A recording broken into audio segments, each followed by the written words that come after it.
Okay, so this is a debate between Kelsey Moser and Weldon Green, and this is actually going to be on something that I haven't actually looked into in the sense that I'm unbiased on the matter.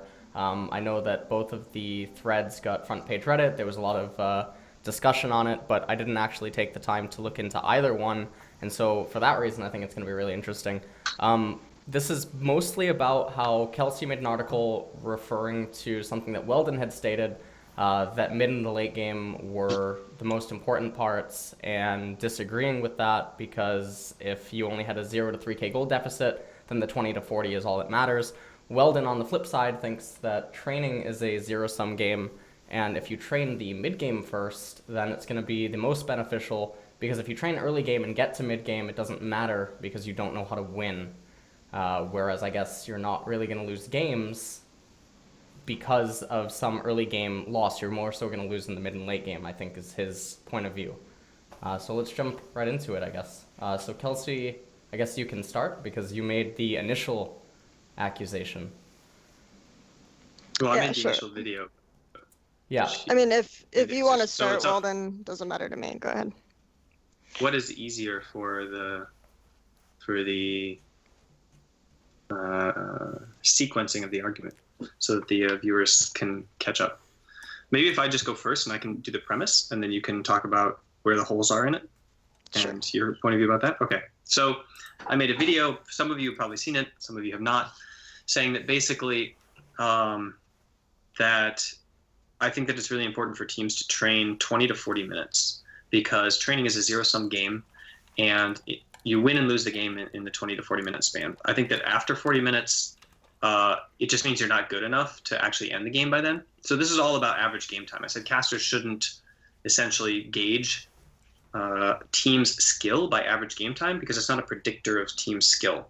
I think that average game time in your loss is a predictor of how bad you are. So like worse teams lose faster when they lose, but I think teams that win at the appropriate time for the composition, which can't be seen in terms of average game time. Because let's say that you, for example, miss a Baron take opportunity or get stolen, then a good team will take a low risk play where they'll wait till the next. They'll keep up pressure, but they'll wait till the next Baron to see if that's what their comp does until they actually go for the victory. They won't take a high risk play like a team fight or something like that. So going along with this average game time thing, I think the 20 to 40 minute span is an appropriate time for a team to look to end the game, and that's when they should be doing it.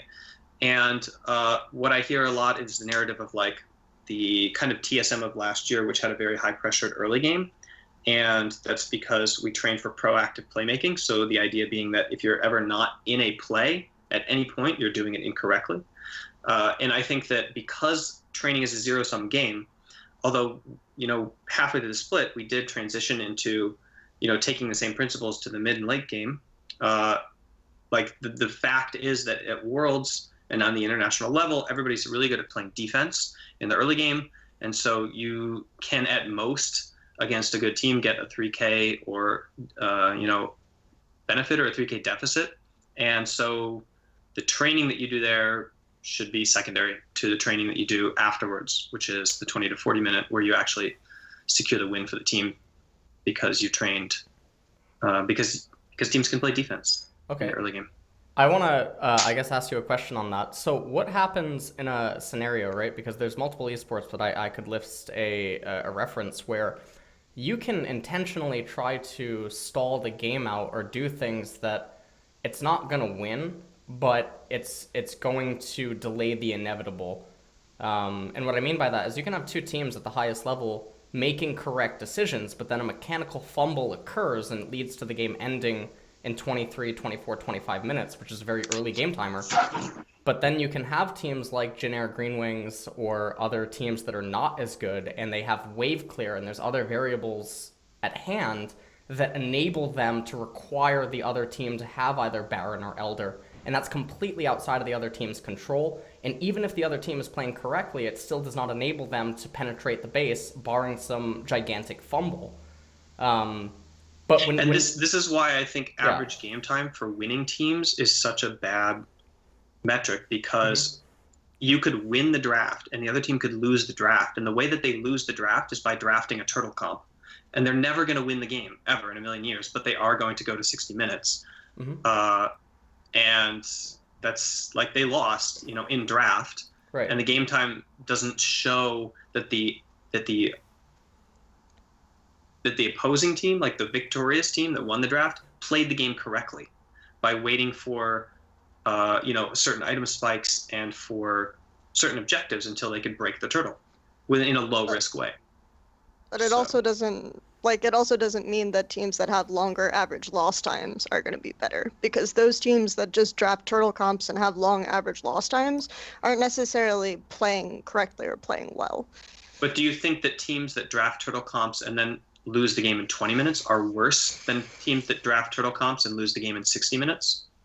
I mean, you're talking about average game time in general as looking at a metric without breaking it down at all. And I don't think average game time should be used as a metric of whether or not a team is good or bad, period. I don't think there's a correlation to teams necessarily being good if they have a shorter average game time. And I don't think there's a correlation to teams necessarily being good if they have a longer average loss time. I don't think it necessarily matters, because how long your game is going to be matters a lot on your composition, and it also matters a lot on the enemy team's composition and how the two of them interact. So by making a broad statement about average game time is actually misleading and it should be the other way, I think that also is just not correct. Like, you can't use average game time to indicate a team's strength or weaknesses. Like, you have teams that have really long average loss times, like Jin-Air Green Wings, that are just bad historically. And you also have teams that have really long average loss times that are like KT Arrows, that were successful for a while but extremely inconsistent also. So it's like, depending on how you measure skill, your average game time and average loss time aren't necessarily going to mean anything at all. So are we talking past each other then? Because my video was about how you shouldn't use average game time to measure skill. Your video is about average game time, how you shouldn't use average game time to measure skill, and I agreed with that concept. But the point that I disagreed happened later on in the video, where you talked about the 20 to 40 minute mark instead of, like, that was the part that I fundamentally disagreed with. So now I think we switch and you present your kind of thesis on that. Sure. Is that okay, Nick? Yeah. No, I think that's good. I feel like this is the more interesting part of it, the 20 to 40. Because I don't think that either of us would disagree. I mean, if you do, then tell me. But I don't think either of us disagree that there's too much context needed for the average game time. I agree that there should not be any usage of that to determine if a team is good or bad. That's my point of view on it, because there's too much stuff that needs to be entertained when you look at something like that. Great. So my premise then is that you can't just look at 20 to 40 minute decision making, because how you play out 0 to 20 is going to heavily dictate how you play out 20 to 40. And also, if you're looking at two teams and they play optimally, so if we're saying no mistakes are made, then generally speaking, the team that with the early game oriented composition, if they're able to get a lead early, which naturally, if you have certain champion interactions and you have like a better early game team composition, then you should be able to just like contest things that the enemy team can't return or contest due to the way that their composition is set up. So if both teams play those compositions perfectly, then the early game team should win, because they also should be able to continue pressuring these advantages optimally and widening each of these advantages with like small micro plays and things like this as they continue to develop. So in an optimal sense, you really cannot discount early game. And then when you talk about add into the factor that teams will eventually make mistakes, yes, you have situations where there will be comeback plays in 20 to 40, even if a team in 0 to 20 has a lead, but it's much, much more difficult for a team to lose after they've established this kind of lead. If we look at the recent KT versus SKT series, we had KT, I think, really heavily misplayed their composition early because they had an early game oriented composition, but they could only get leads off of like SKT's mistakes, and they didn't pressure advantages, and the towers were still up at 20 minutes. So I think that is like an early game mistake. Second game, you have KT playing much more optimally through their early game and snowballing these advantages to a win. And then in the third game, I feel like KT got like this really successful lead, but they just like heavily they had to make, I think I went back and counted, they had to make 11 mistakes where they were overextending on a play before SKT could come back. They had to make 11 mistakes. So that's actually really insane. So if you play towards early game, you can still have a much huger advantage, and you can still win the game off of early game just by being aggressive and by being able to make more mistakes. I also think that in League of Legends, as you described, there is a zero-sum game in terms of training. I completely agree with that concept. And because of that, we look at where we have our competitive advantages, okay? So competitive advantages for South Korea, I think most people would say, are culture, solo queue environment, the way that the infrastructure is set up. And those are things that we definitely need to look at and be able to compete with. But at the same time, I think that if we're not looking at competitive advantages that certain players and certain teams have within their region, for example, if you talk about the environment and the training within Europe, teams and players within Europe, teams are much more focused on whether or not they can win their lane matchups. They're much more focused on how they can create lane advantages than teams like SK Telecom. SK Telecom is not as focused or as convinced that this is like super important. So what ways can we leverage that advantage to create a competitive advantage that isn't necessarily something that the best team that you're targeting is overlooked? Especially if we look historically, when SK Telecom have lost best of fives, they have lost to teams that have been very early game focused. So I don't think you can look at that and say that there is an optimal area of the game to focus. Instead, you look at that and you say, what is the optimal way to play the composition, and which compositions do we want to focus on training, and how much time do we want to allocate to each types of compositions we're training? Weldon? Okay, so Yeah, that was a lot. Yeah, go. I was taking a lot of notes. Okay, so I guess we should start by kind of talking about whether or not there is a like platonic ideal for League of Legends. So I guess if we start at the end and work backwards, so your concept of like looking for competitive advantage and saying like EU cares about lane advantage and top Korean teams don't, so therefore we should look to say press. All top Korean teams, just SKT was an example I threw out in particular. Okay. I think Samsung Galaxy is another good example. So I think that like lane advantages, in my opinion, are basically pre-decided by draft. I think that when you go into a draft, you have to determine which lanes you're going to take losses in and which lanes you're going to take wins in. And if you have two equally skilled people drafting against each other, then you should end up with rather good parity between the compositions. And obviously, if somebody sucks, then you end up with multiple winning lanes, and somebody doesn't suck, then they end up with multiple pushing lanes, or they stack lanes for comp. If they need a particular set of like spells or CC in a particular position, and so in my opinion, like the way that lanes play out should be predetermined by the draft and people knowing how to play the game. And I don't even think that we necessarily should have to train lanes in the pro sphere. I believe that like that's the player's job. They're getting paid to learn how to maximize their lane, and they can train that in solo queue, and they can train that in one-on-ones, and they can theory craft that. And I don't really want to waste 4 other people's time, focusing on training somebody's lane when they're, kind of letting their team down by not knowing how to lane it in the first place. So like we draft GP into Shen, and you should be able to win that lane in the correct way at the correct timers, and you should be able to lose gracefully if they gank you 3 times, and you should be able to appropriately use your ultimate offensively on the bot side of the map, or hold it to get tempo when they come top and clear the tower so that we can trade equally or whatever. But like I'm not going to spend the team's training time on your bad GP mechanics if you can't play the lane properly. So so looking at like things like laning advantage, then I think that there is a correct way to play the League of Legends. I think it's a platonic system.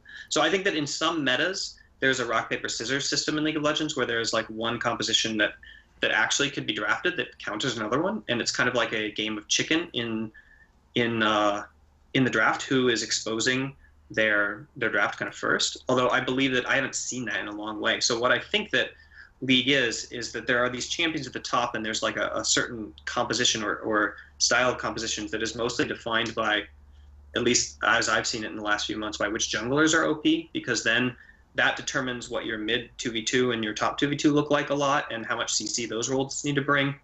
And then, of course, like the bot lane island, where you're trying to determine what the support meta is. But I think essentially, like, there's a if it's a platonic ideal, meaning that there is a perfect best comp in the game where you have the 5 best champions in draft, then each team is going to split those down the middle if they're drafting well, and or like try to take counters, to those at the appropriate times, depending on where you can get a last pick and hopefully what your players can do. Although they should be able to do everything, so that's kind of a coaching failure if they can't.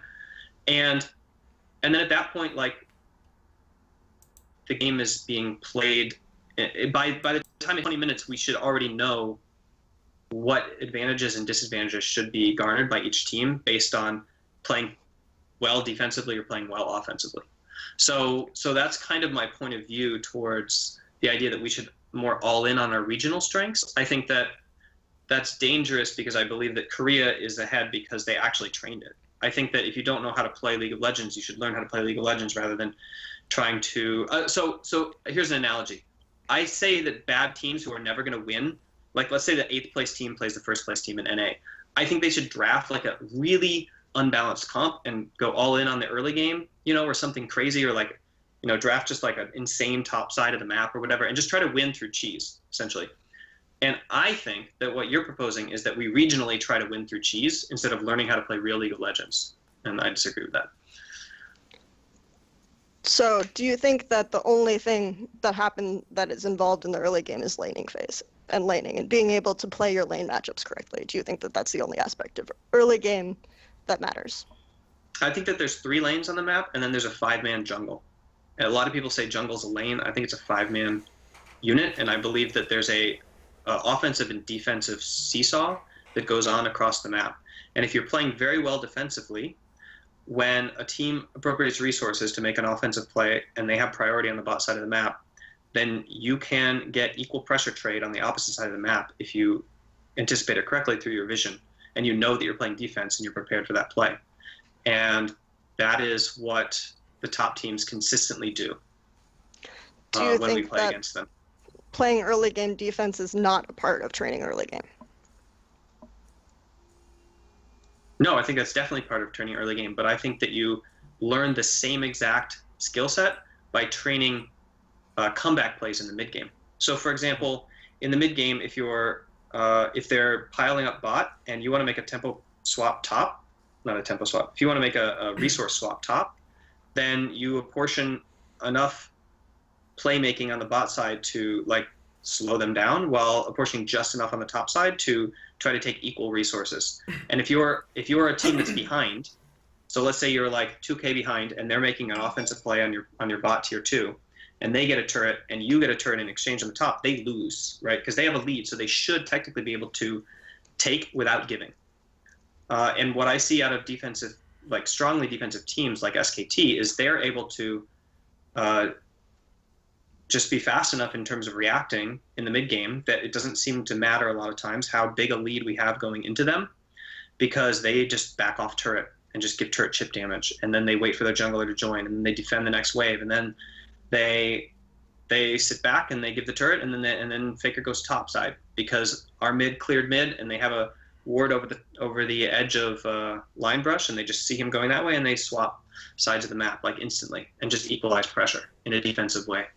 So I don't see that it's even possible to get incredibly strong advantages out of early game against highly defensive teams. And so I think training the same principles of communication and movement in the mid game allow you to just extrapolate those to the early game later on when you start training the early game later in the split. But they do happen. Like really strong early leads happen. If you look at against top teams, if you look at over time, like SKT very rarely are even in the top 3 internationally of teams with leads. And there have been teams that have been able to consistently beat them by playing towards early game or drafting towards early game style of composition.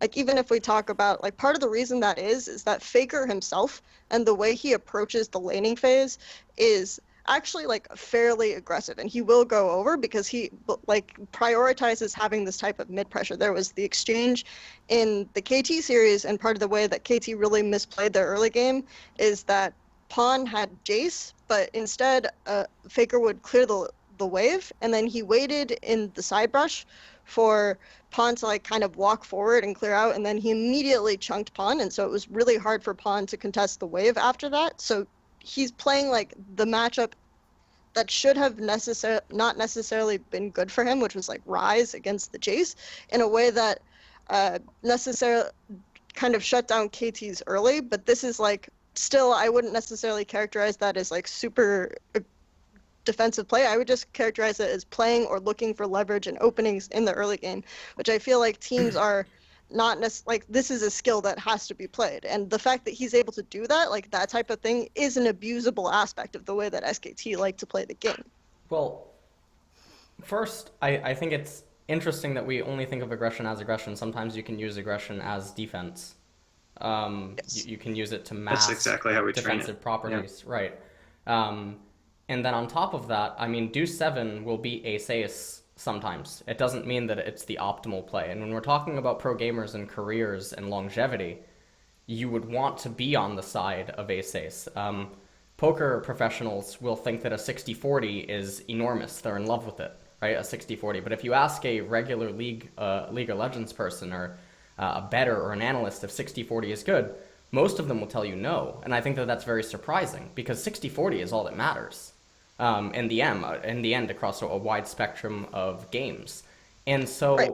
to say that, yes, SK Telecom are losing sometimes, they're losing in the early games sometimes, is like saying that Deuce 7 beats ace-ace sometimes.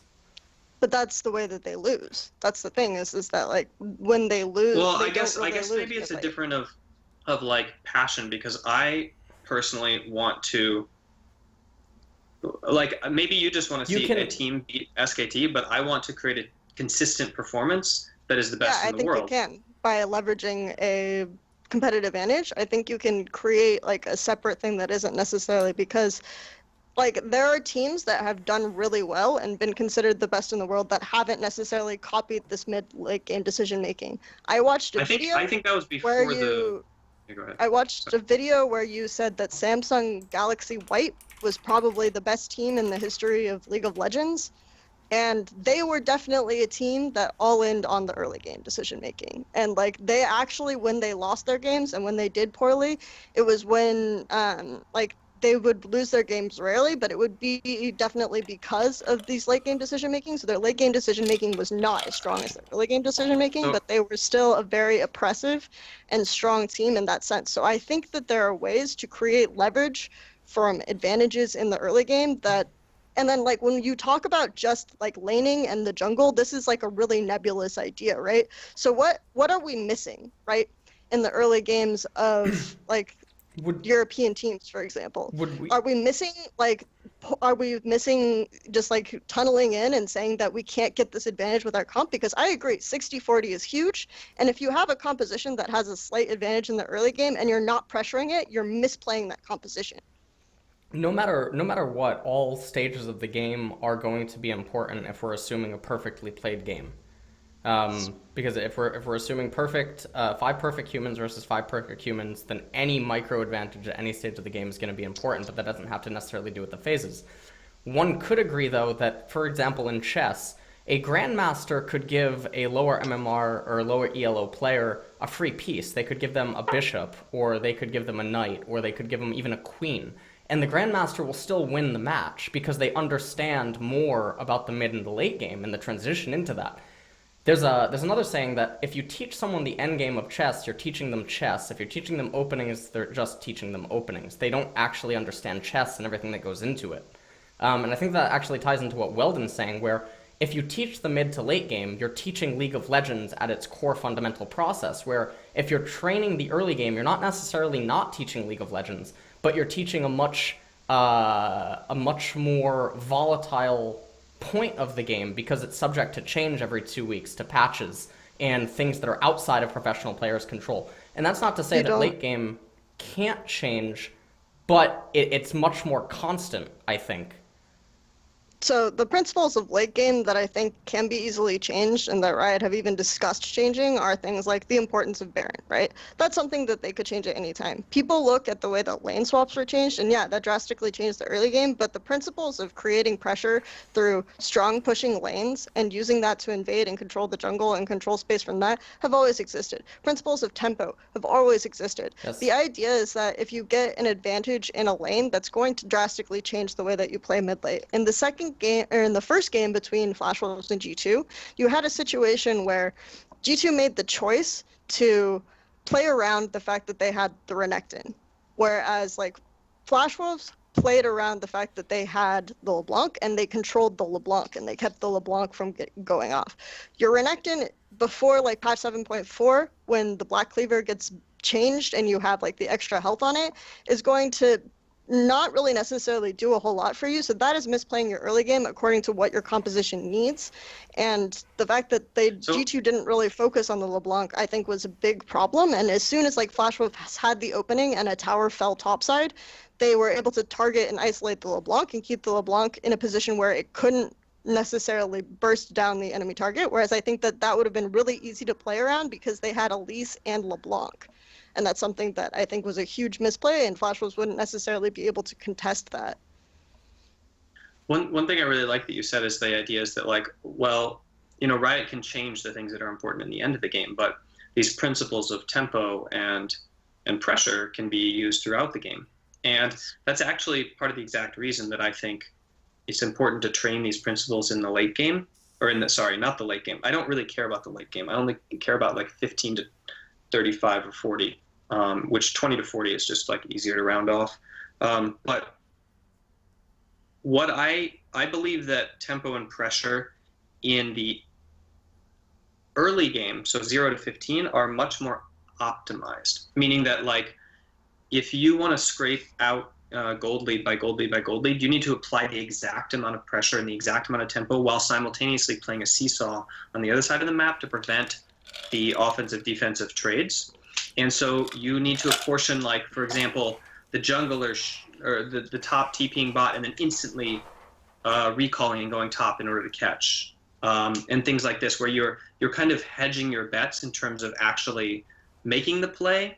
You're kind of like pressuring through existing and then trying to optimize all lanes and all farm across the map and get maximum experience. Whereas in the 20 to 40 minute place, the game simplifies drastically. There are so many different variables that cease to matter. Like, for example, the gambit I like to use is always face checking. Like, you could say, like, either there is an Elise in this bush, in which case if I go in and I will die, or he's not in this bush, in which case he's in the wrong place on the map. So it doesn't matter if he's there or not. So you just assume he's in the bush, because if he's in the bush, then you lose. And if he's not in the bush, then it doesn't matter because he's screwing up, and so you automatically win. So you don't need to actually go and verify that he's not there before you take your victory, right? Don't you think that's true of the early game as well, that there is a correct place but for in the jungler to be early depending on game, their composition?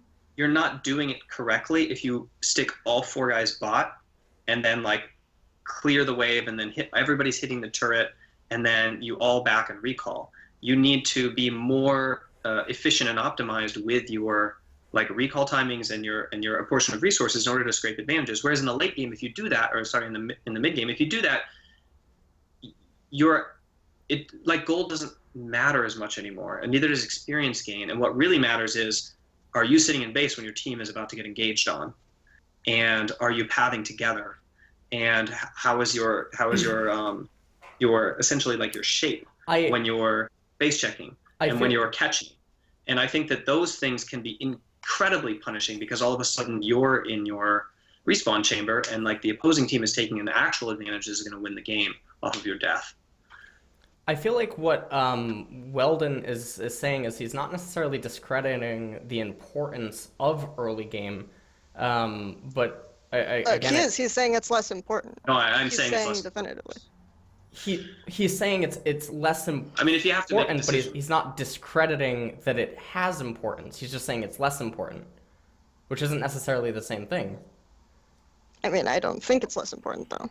So, So the thing. I think actually the Samsung White point is also really good, and I want to touch on that because I think it might get to a crux of like philosophy behind that statement that we could then debate. And the idea is like I think Samsung White is the best team in the history of League of Legends because of the differential they had between them and any opponent they had. Let me ask you a But I question. think if they played a team nowadays, they would get stomped. They would get massacred. Yeah, I but you also actually said that disagree their with that. compositional. You said their compositional.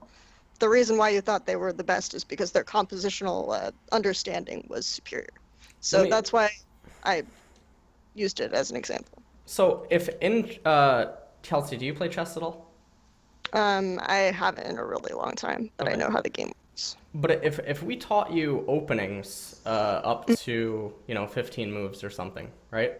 Then you have a good opening. You have an opening that a grandmaster could use in an official match or something. It doesn't mean that you know how to play out the game from that point. I'm not arguing that early game is incredibly more important than mid or late game. I'm arguing that early game is as important. But how is it as important if it's much more simplistic?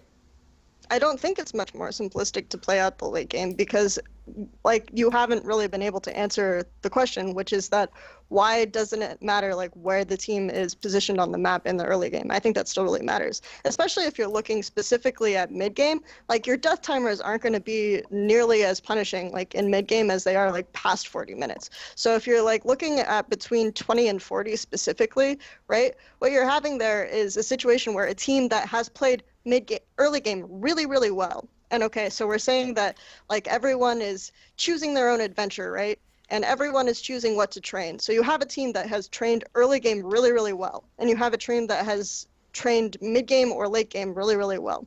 And so you're going to assume, based on this information, that the early game team is going to make a lot fewer mistakes early game than the mid to late game team. So in this situation, you have an early game team that's really good at identifying where the advantages are and pressuring them and using those advantages, not just in the lane or on the side of the map where the advantages are, but also being able to transfer them to the other lanes. So where you might not necessarily have the best push advantage or the best side advantage, and then just snowball the map really, really efficiently there. At that point, you actually are theoretically able to acquire a gold lead in those situations. And then from there is when like, okay, you have these mid-game situations, you lose a team fight because you misposition somewhere on mid-game, you come back, and because you understand the principles that are good from early game are still effective in mid-game, and these principles are keep lanes pushing. Okay, so you get a play that happens really well in the mid-game. What do? Do you instantly back? Do you take an objective, or do you go to side lanes and you place vision and push out the waves? If your answer is back, obviously you're not really doing anything with this advantage. You're just like picking up items, whatever. So that's like not going to be the best play. If you go an objective, then it's really easy for the enemy team, if they're still on the map, to reset the play from there, okay? So they're able to just reset the play from there, which prevents you from like you necessarily utilizing your tempo advantage. So I think that this principle is like really huge, because if you're making sure you're securing the map and the side lanes after a play, right, then you're able to return and continue pressuring these advantages really, really well. And this is something that you learn even in an early gameplay and like in effectively breaking down an early gameplay.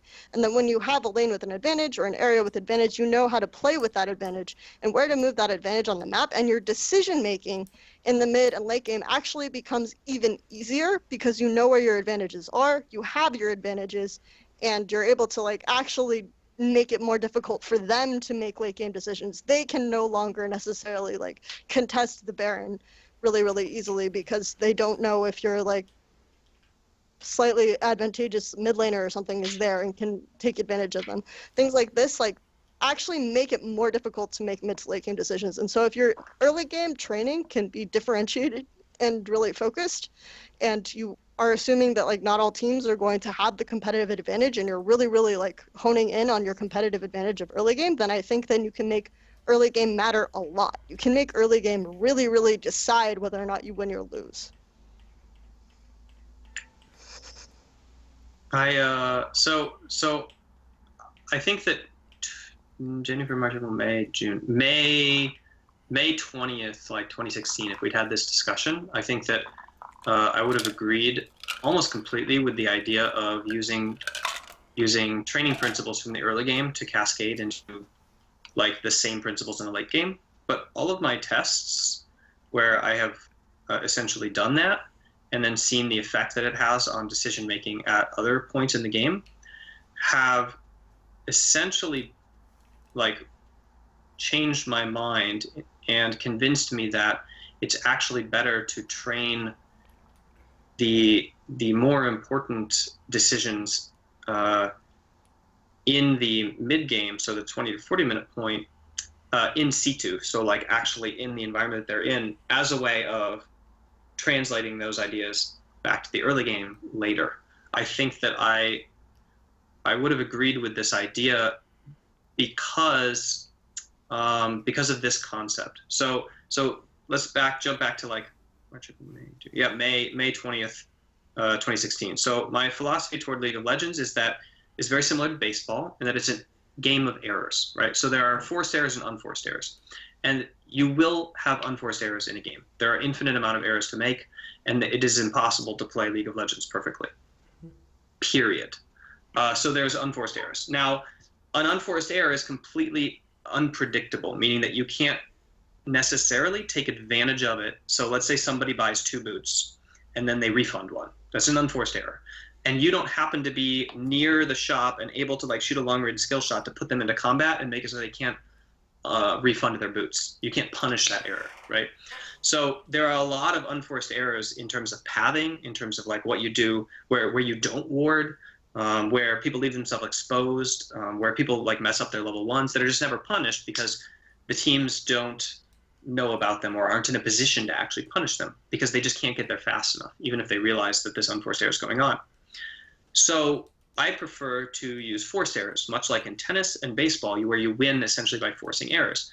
The way that you do that is proactive play. So you push your lines of pressure and playmaking up to the edge of where the opponent is existing in terms of their defensive structure, and you apply pressure at all points. And then when somebody makes an error, you are there to capitalize on it. And even better, when you make an error, because you have the pressure and the tempo, you don't actually lose much for it other than these intangibles of pressure and tempo, which you can, if you structure it right and you're patient, pretty much get back immediately if you're doing the early part correctly.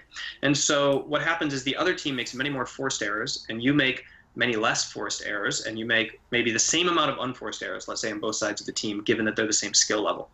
But you get to take advantages from yours and they don't get to take advantage from yours. So that is essentially like the mindset that I had towards how to structure like perfect League of Legends when I went into it.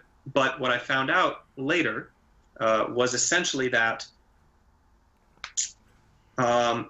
it is, in my opinion, not possible to, against a team that is playing incredibly good defense, the defensive moves against like a full court press of pressure, the defensive moves against full court press are strong enough in how they save you from that pressure that they can mitigate the lead that you would need to get to automatically win the game later. And then I saw that the refinement of these early game principles, actually, you learn exactly what you train and nothing more. So you learn what you learn, and for a lot of people, until you train something for like a decade, right? So for the people who are training these skills, like the transferable, like you still have to go and transfer that skill to the mid game. So you still have to go have that mid game scenario, be like, aha, this is the same principle. You see, you should have gone here and done this, and like, oh, connect the dots. So they learn it faster, but that doesn't matter because you're losing the game.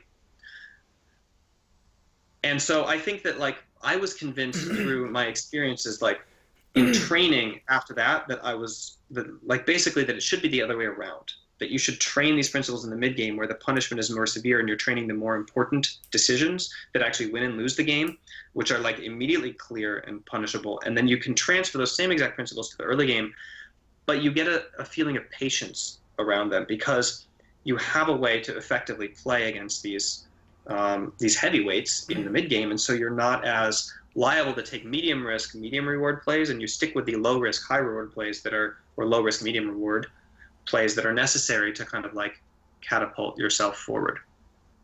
So first, what tests are you talking about that you did? I can't really talk about that. I mean, I guess I that's don't think in convenient. public because, like, I don't think that I can violate NDAs of teams that the team that I was training with. But basically, I just trained and put a lot of. So essentially, when you pay attention to something else, you're not paying attention to the other thing, right? So training is a zero-sum game. You have 20 minutes between each scrim to train principles. There are an infinite number of mistakes to train in the game, and so you choose the ones that fit the narrative of growth. People pay attention to what is tracked, right? So we tracked variables that were in line with what we were training, and we presented those variables, for each player in a growth chart, and we discussed strategies in order to improve those variables. And so we trained those portions of the game intently and intensively, and the result was that the instincts of the mid-game plays were not as honed as people who trained the mid-game. I just think it's faster. I think it's a faster way to get to the world stage. I think that like what you're saying makes sense if you want to spend 2 years or 3 years to catch up, but I want to spend like half a year or 1 year to catch up. And so I think that I need to take curve jumps in my training, which means I think that I need to train the most core fundamental principles of how to play perfect League of Legends, and I think those are found starting with the Nexus. The most important part of the game is when you kill the Nexus. The second most important part is when you crack the inhibitor. The third most important part is when you crack the base turret. So you work backwards from those structures and from those plays to the less important parts of the game, and you derive those principles and apply them there. Because you need. Sorry, the thing is that you're both sort of right. Weldon, you're correct that I would personally say that you're correct in the standpoint that these are humans. If it was all supercomputers, then every stage would be equally as important, because then any error would result in the end of the game, almost, or likely. It would in a result predictable outcome based on the composition. Right. It's like perfectly predictable. But I think in a game of humans, I think that what you're saying makes sense, because we're talking about humans. We're not talking about supercomputers. And we're talking about 10 years. By the same principle, okay, if you're expecting we're playing with humans and not supercomputers, when you're talking about mid-game where mistakes are much more punishing, the way you make mistakes in mid-game less punishing is also by training early game. And when you're breaking down principles and stages, obviously it's a useful technique for training. I'm not debating that at all. What I think, though, is that if you're not able to convey that the things that you're learning in early game are also important in mid-game, then that's like also an issue. Because I think that one really weird problem that a lot of people have when they're training early game is to think of early game as like distinct lanes and whether or not they're winning. And I agree with the principle that like jungle is 5-man, but if you're already training and thinking about jungle as 5-man and thinking about the jungle's position on the map, then I don't understand why those principles like can't not then be transferred to mid-game. And if you're training and you're building up your early game training really effectively and you're not like, okay, so I get the argument that you can't tell that maybe you can't tell that you're making early game mistakes when you're playing against weaker competition. But I don't understand how you can then tell how you're making mid-game decisions when you're playing against weaker competition either. So like if you're saying that we can't transfer early game principles to mid-game, then like why are you then saying we can transfer mid-game principles to early game? Because I think that if you just look at the idea of how League as a competitive sport is structured, we play domestically and then we go play internationally. And when you train intensely on the early game, you end up being really good at it, especially compared to domestic competition. And so in scrimmages and on stage, you get a disproportionate amount of volume of training of easy mid-games, where mistakes are not as punishing as they would be in an equal game.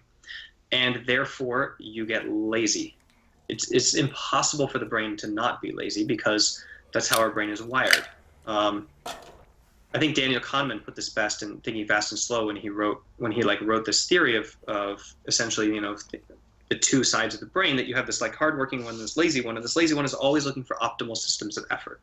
That the less effort that you put in, the better. So the fact is that like if you make a mistake and you're not punished for it, the path of least resistance is not to shadow box against SKT and be like, no, I definitely would have been punished there, and beat yourself up and feel the pain to the same amount that would correct that error. So when you have error correction in the brain, there's this part of the brain called the anterior cingulate cortex, the ACC. And when you're like in the zone in training and you make an error, that part of the brain, in terms of like the electricity there, spikes up and then drops a little and then runs for about 12 seconds and then falls off.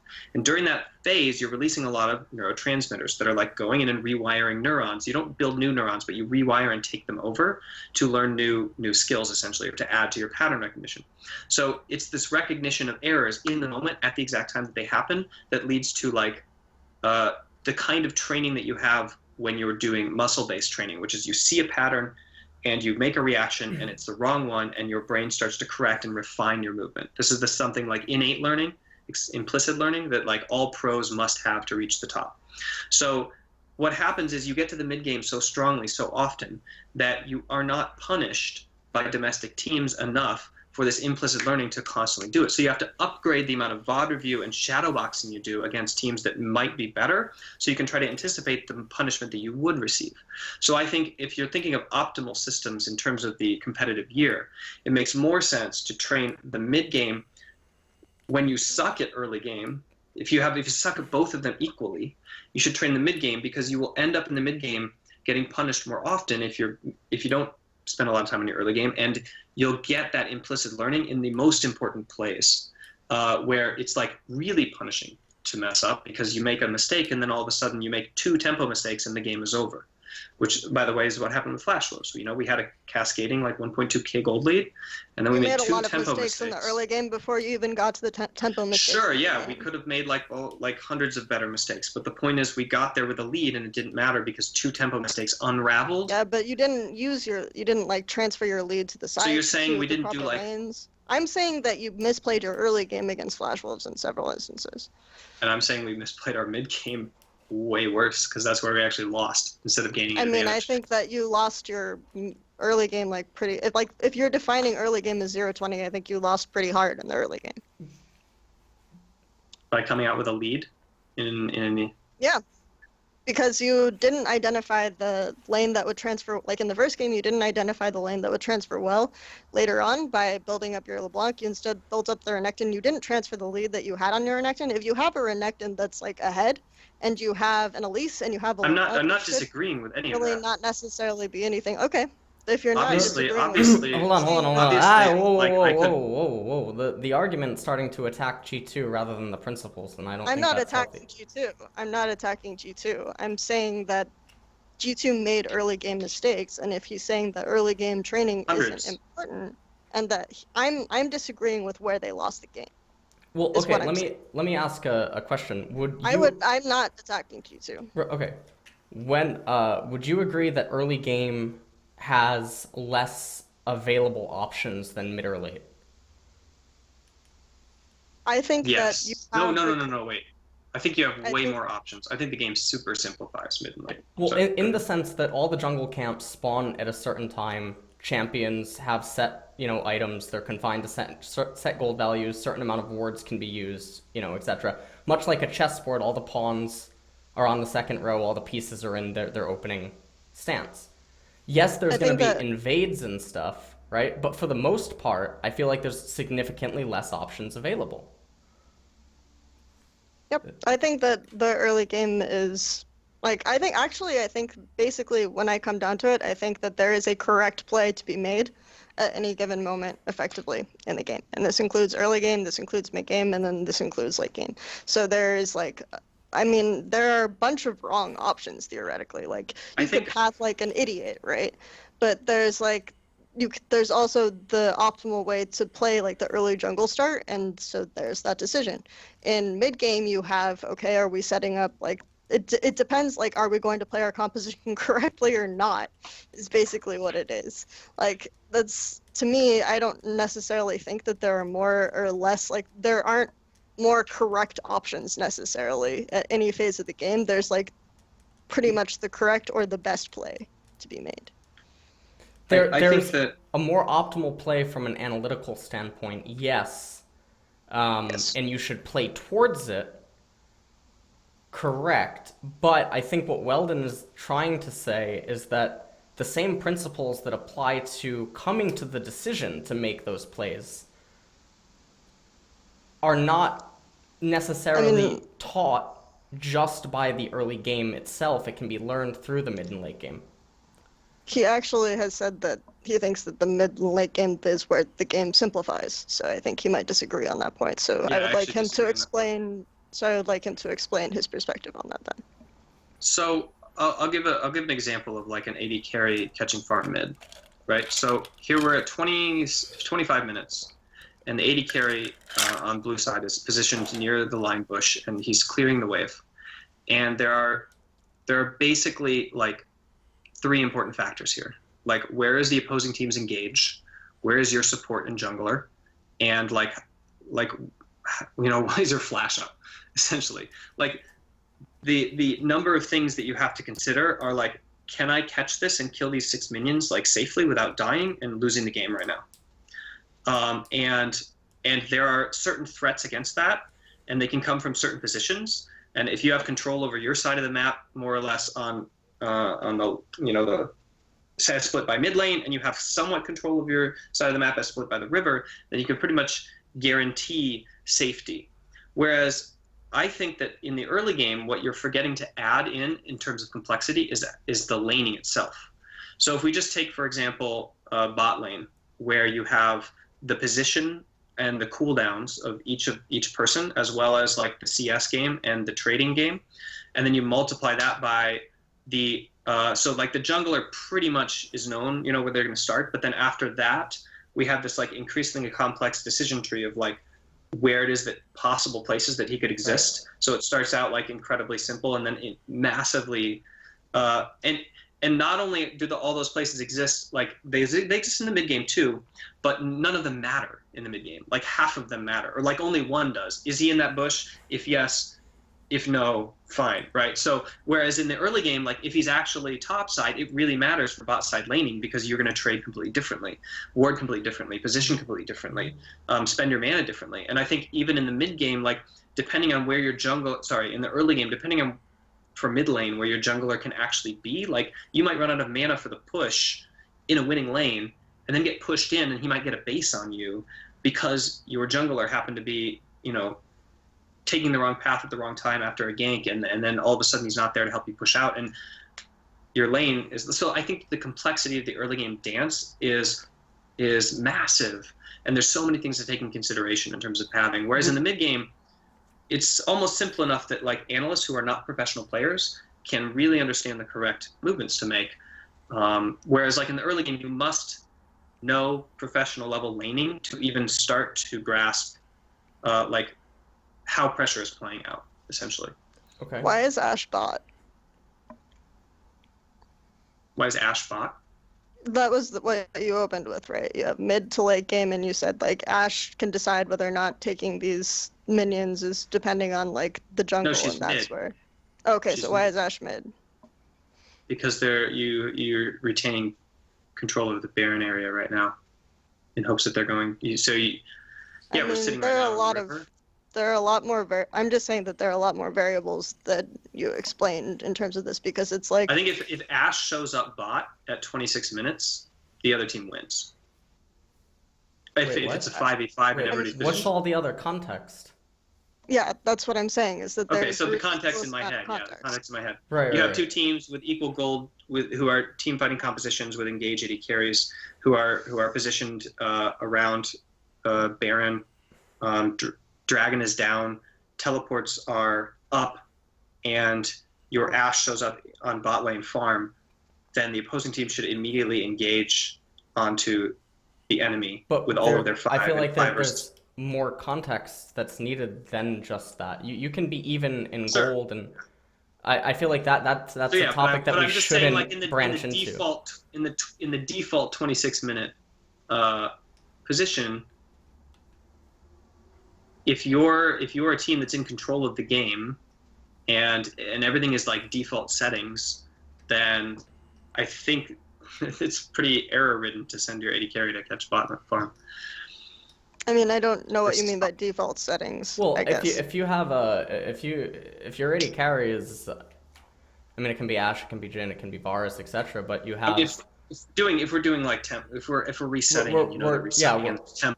I'm talking about like actually just laning, like pressuring the bot turret by themselves. Okay. Okay. Hold on. Would you agree that yes, early game, you can get wards in on certain camps, right? Yeah. Blue, red. And I really encourage. So there's a set law inside of the game that camps will respawn at X time, and for the most part, we can determine how fast even a supercomputer, like on Kha'Zix or on Elise or Graves, can clear X camp. So if you see they start blue, well, now we can deduce that he can only go one of X places, one of a few different places. When he then shows up again, let's say that he has 5 CS. Well, the math would suggest that blue plus wolves plus red, because he has both buffs.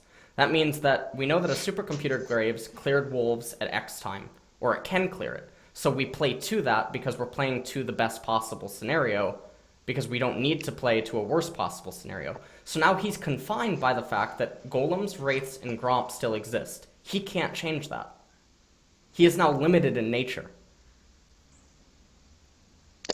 I think that, like, if you think of optimal positioning, it's really easy to predict that a team is going to take optimal paths. And the real danger comes in at what point can you predict a human to take a medium risk, high reward play where they like clear bot farm and then literally gank bot, or were they two camp and gank, or these kinds of like variations. So you have to cover these because it could lose you the game if they actually then make that gamble and then snowball it correctly. Right, and I think this falls in line with in 0 to 20 minutes.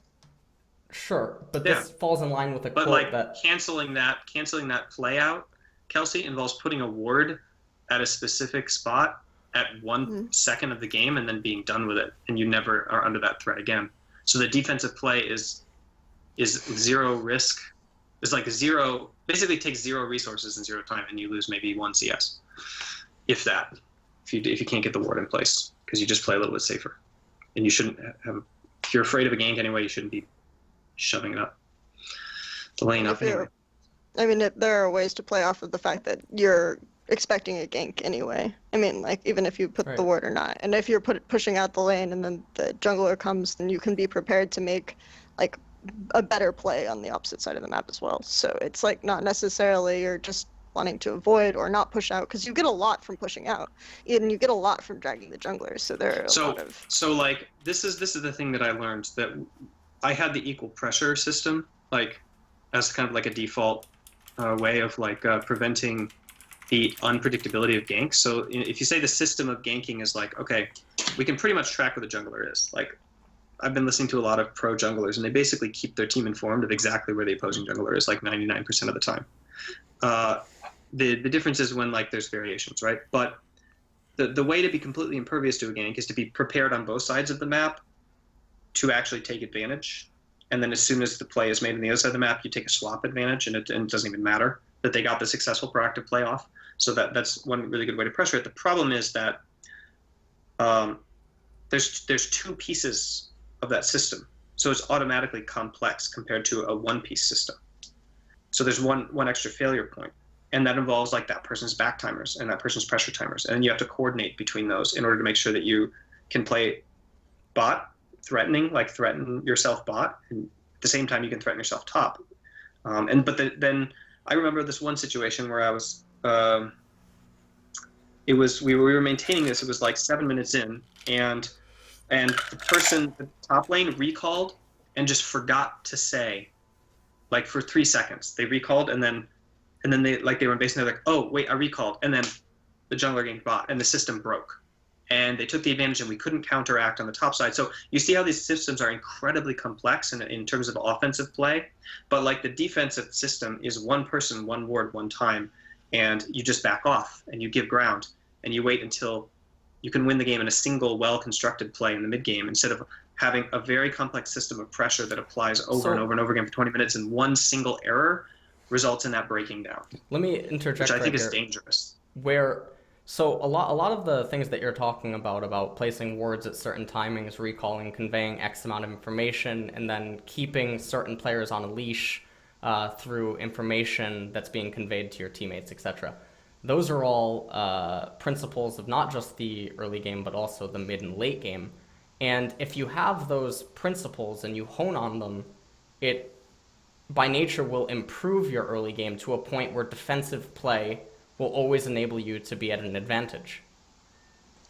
Why can't you then take like the principles from early game and hone on them and make allow you to have an advantage in mid late? I'm not convinced that if you just practice defensive play, you're always going to have an advantage mid late. I think defensive play is a different way to practice the early game. It's a different way to use these early game factors. And also, if you're able to get really, really good at making the system more complex in offense, then that's more stuff, more things that you can balance in the mid late game as well. So a lot of people bring up the stupid tank versus non-tank debate, and people always say you go to tank because it's simpler and all these other factors, but there's a lot more that you can get off of having pressure in multiple lanes at once and being able to balance this 1-3-1. And if teams can pull it off, I think that's an extremely effective way to play the game.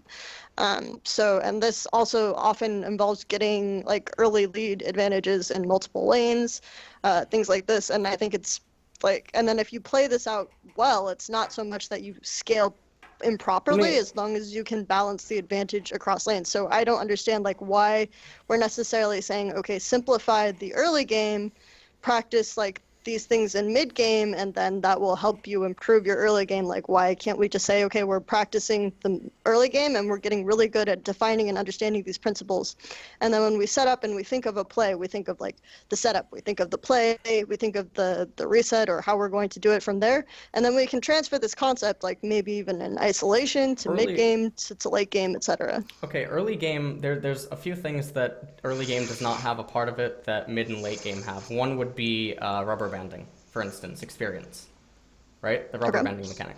There's also Dragon and Baron. Those don't exist in early game, right? Rift Herald doesn't exist until X point. I mean, if you're defining early game as 0 to 20, Dragon exists. Okay, so. I'm defining it as 0 to 15. Dragon exists in that, but Baron does not, and for the most part, Herald doesn't either. Yeah. I've seen more team control. I think Herald is a win more. Whether or not you swap exactly. Okay, but for the most part, there are still mechanics that they don't fully exist in the early game as much as they do in the later stages of the game. They're less they're less, almost not less important, but they don't come up as much, and the importance the importance on them is less severe in the earlier stages of the game because it's not as impactful as when the game. I think it's possible to train it, Nick. So one thing that we did was we just said, first of all, every single dragon is an Infernal Dragon, and you take Infernal Dragon as you take Baron. We didn't allow ourselves in training to do 50-50s. So on the stage, you can give, Cloud Dragon up or whatever, and you can also 50-50 Dragon. It's not that big a deal. Who cares? Okay, we're in the play already. The jungler's here and he's alive. Whatever, we'll 50-50 it. But you'd never do that with Baron. So we just made a training rule. We're training for Baron takes, right? That's what we're training for. Only we're training for Elder Dragon takes, actually. So every single dragon, we treat it the exact same. We treat it as an Infernal, and we don't 50-50 it. So so that means that if the enemy team's there, actually what we're practicing is the turn. Well, right? We want to turn. So because you can always choose to not turn in 50-50, that skill set is really easy. But the turn or the zoning that you need to do the choreography in order to make it a not 50-50 is actually a really good choreography. So I think it is. I guess I'm with Kelsey on this part. I think it is actually. Sorry, I didn't mean to reverse it. I think it is actually possible to train if you really intend or are super intent on it, those things. But I've noticed that you have to keep up the pressure insanely, and you have to invent the mistakes that are being made because they aren't going to happen. You aren't going to see them. You aren't going to feel them. Whereas if you train it where it actually exists, you get it beat into your body by the mistake, and you just immediately lose the massive resource, and you never forget it. It's burned in there. I don't know if either There of you was have ever a studied a foreign language in a classroom where you make a mistake and like everybody laughs at you. You can probably remember that foreign language moment like for years because of the punishment that you receive essentially for the screw up. So that's really important, I think, in learning. so there was I a think comment in earlier. general, Well, I want to sorry. bring up Samsung Galaxy, right? Mhm. Samsung They Galaxy or were Samsung White? last year, last Samsung Oh yeah, Galaxy. yeah, Okay, SSG. they were atrocious at early game. Their early game was absolutely Yeah. abysmal. Their whole approach was getting to mid and late game, and they would beat teams by being better at mid and late game because they understood Yes. it a lot more. Now, it doesn't mean that, good teams couldn't get advantages against them and win early on.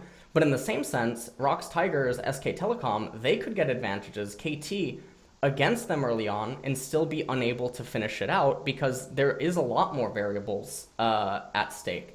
Relative to champions and color and objectives that are spawning through RNG, like dragons, for instance, etc., that can tie into this, and Samsung would still win because they were more advanced at mid and late. Now, this doesn't detract from the original They were point. super great at just like sitting on Right. vision. It was just amazing how much patience they had to just like literally they would sack like they knew the appropriate point in the game between 20 and 40 to legit sack XP and optimized farm, just straight up not catch, in order to get pressure in one lane and segue that into just enough vision to sit on and then just sit on it. Right, and so if we're And talking... they knew that that one thing would just win them the game, which I think is like a really important principle to have like ground in. Like, oh, actually, Yep. all these other things are cool, like pressure and tempo and all, but it's just cascading. I say like in warfare when you're advancing a front, is if you played ever Civilization, like ancient warfare, right? And there's a castle on a hill, right? And you have to conquer that castle before you can then go on and conquer like the next division. People put a lot of importance on that castle, but the legit like the castle can't walk around. You know what I mean? Like they could. Why don't they just ignore it and walk past it, and go and conquer the next thing? And I like to tie this into Eastern Western philosophy because in the West, a lot of times you look at the wars and they were decided by the lines of the castles, like drawn in the sand, and like whether or not you could take a keep. And then Sun Tzu comes along and he's like, I'm just going to ignore that castle and go around it and conquer the people. And everybody's like, no, you can't do it. Oh, wait, why? So there are these principles that we hold up as importance because in the early game and in the mid game even, they are how you get advantage. They are how you win. They are super important to hold that ground and have the high ground and have the established structure of castle on a hill or whatever. But then if you know the moment and you know the timing, you can straight up ignore these like invisible laws of the game and just do the thing that actually takes the advantage and wins if you're at the crisis point, right? So the ability to switch your brain on and off in that exact moment and know this is it, and decide like I'm not going to apply pressure, I'm not going to apply tempo, I'm not going to clear this pink ward, I'm just going to like all of these kinds of things that we train ourselves to do over and over again, and you have the trigger to just go on the play. That I think is the brilliance that I saw in Samsung White, and the beauty that I saw in Samsung Galaxy in their ability to kind of like do that. Of course, I think that they could only do it with certain champions, which I think maybe it was debatable whether or not they had the principles themselves or whether or not they just kind of knew what it felt like on that champ or in that comp. But anyway, Right. that was that was a little bit of a segue. No, okay. Kelsey? Yeah. So, I mean, I get what you're saying with Samsung Galaxy, but the thing is that they would lose to teams that had better early. Like, for example, I mean, Tigers are probably the biggest example of a team that I think was extremely early game oriented. And for a lot of year, people would say that they were the best team in the world, right? For a lot of last year, even though they would lose to SKT. And so I think that that's like something they focused a lot on early gameplay and taking advantage of these types of situations and setting up Peanut through topside and things like this, where like other teams would have openings or would have exploitable weaknesses in those areas, and then like over time they gradually trained mid game better and things like this. But I think that it's like really important to isolate the fact that you have a variety of different types of styles like coming up and being successful. And I agree, Samsung Galaxy were really good at training like the mid and the late, But then like he brings up Samsung White again, and they were like incredibly good at capitalizing on early. Like they would be able to identify when they had a TP advantage and immediately go aggressive in the bot lane. And these types of situations where like these are all just, to me, these are the same like ideas of playing your composition optimally. Can I think explain that, Samsung White now after this? Or Nick, do you want to go next? Really, No, I'm just Really? looking up some stuff about Samsung versus like Rocks, for instance. They went 1-1 in LCK summer. They did lose to SK Telecom, and then they collided at the World's Finals, and yes. there was those games. And I would argue like SKT's agency in that final like was very like mid-game oriented, but like in general, like And they Samsung won, or which SK, means like it's better. yes, that's absolutely how that No, works. that's a every false time. cause. Yeah, that.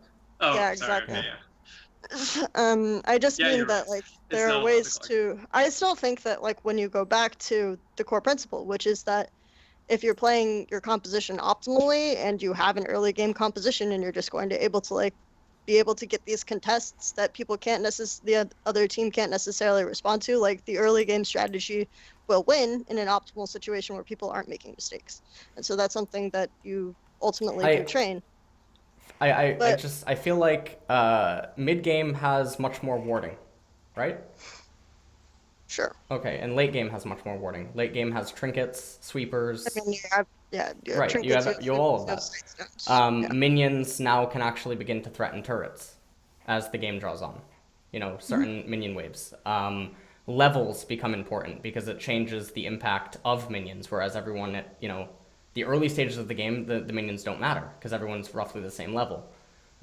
There's a confinement. Although level 1 trades, they matter. Level 1 trade, yes. Right. But I'm saying in a sense of taking objectives. To turrets, right. yeah, sure.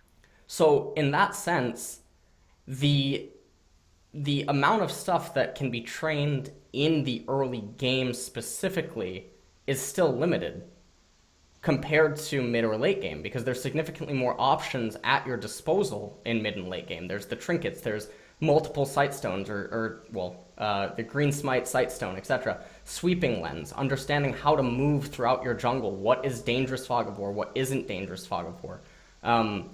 These are all things that become way more important, and it is more difficult to understand those, I think, than the early game, especially because the early game gets switched up so often.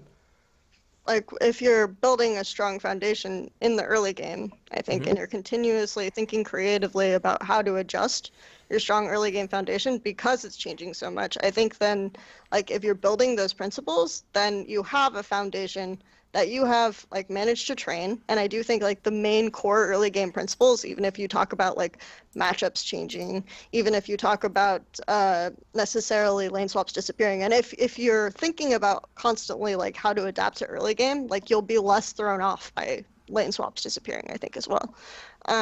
Like if you're able to build this kind of foundation, then like you're starting from like this core and you're able to build up on that for mid and late game as well. Like I just think that early game can be seen as like a strong cornerstone to training, and as soon as you have like players buy-in from a training perspective that this is how we're playing the early game, and then like you can see like the way these simple concepts get played out and this is the optimal decision, then you begin like building off of that, because they also understand like how to identify at this point which of our lanes is the strong one and which one we're playing off of, and this continues into the mid game, and the way you play your early game will always influence the way you play your mid game.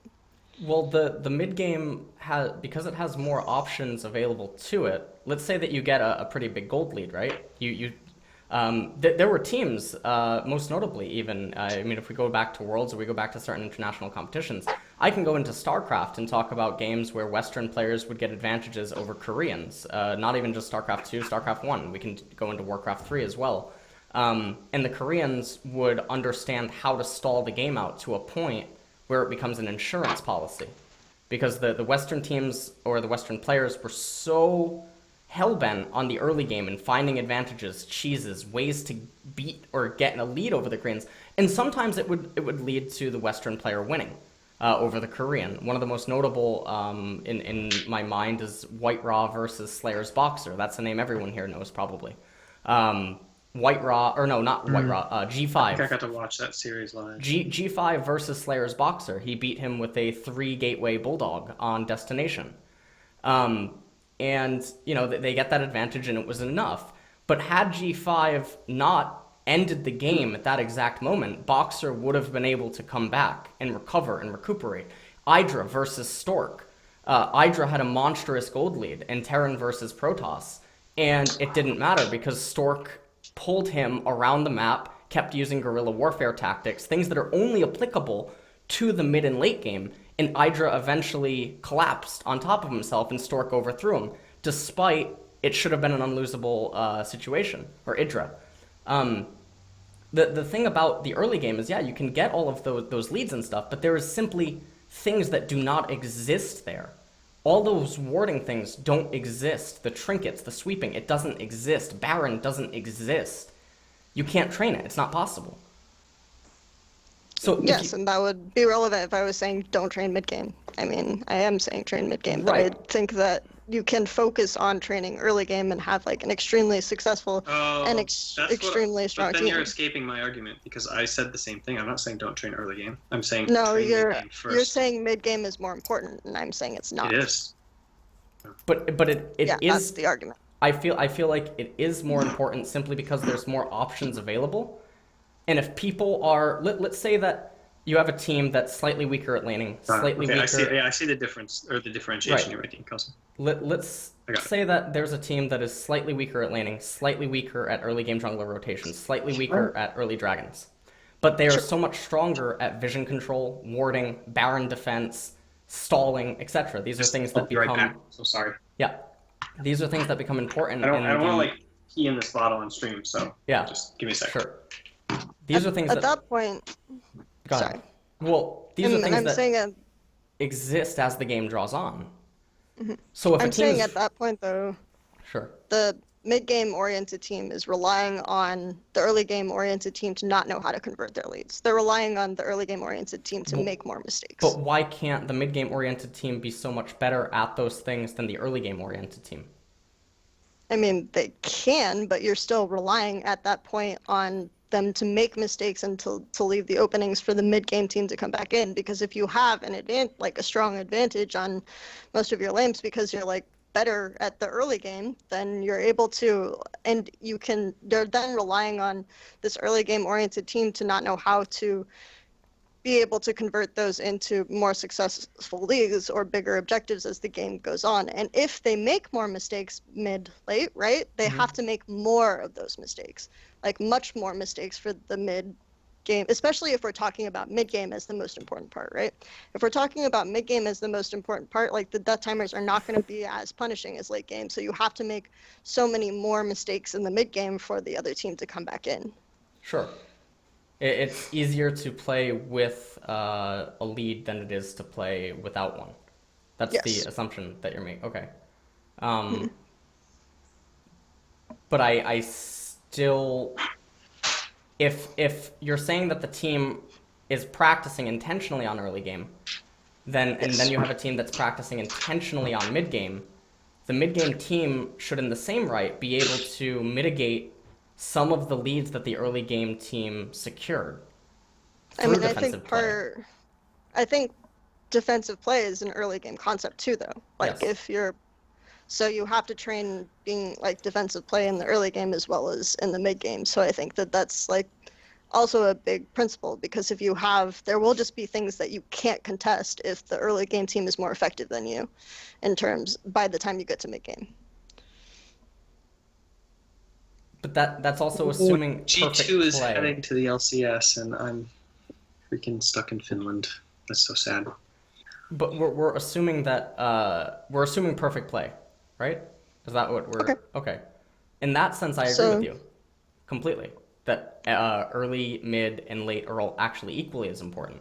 But obviously, if a team gets an early advantage, then the recovery for a mid game or a late game team should not be feasible. Should not be able to occur.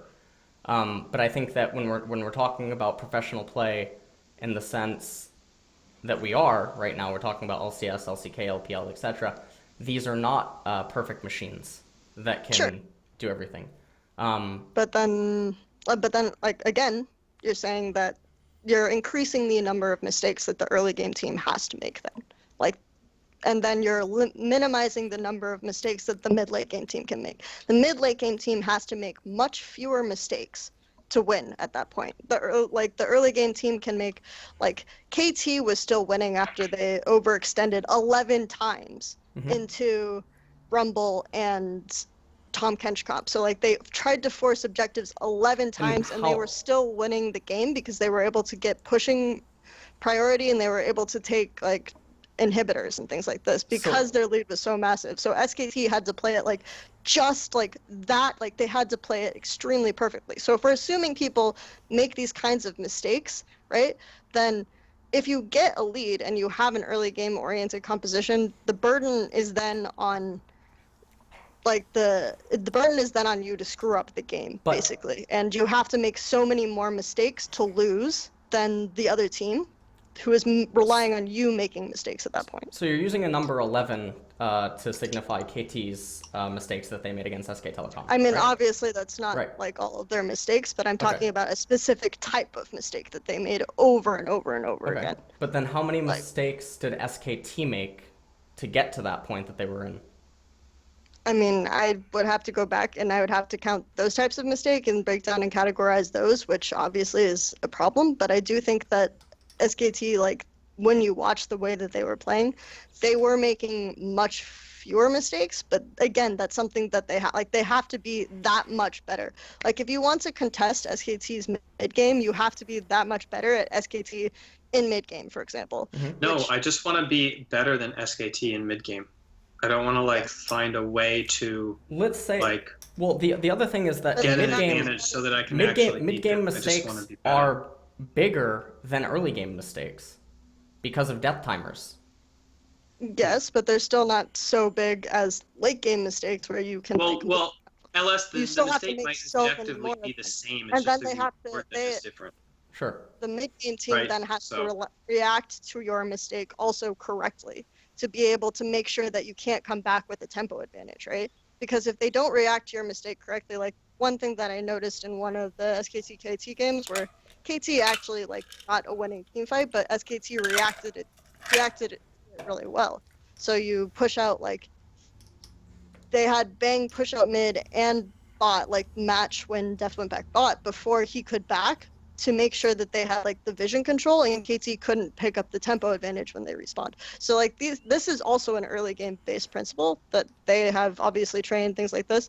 So it's like, I mean, to me, these are all things that you have to do basically perfectly, but the crux comes down to you can make fewer mistakes if you are entering the mid game from a deficit. And if you're saying these mistakes are so much more punishing, it's really good if you have a huge advantage and you can make more of them.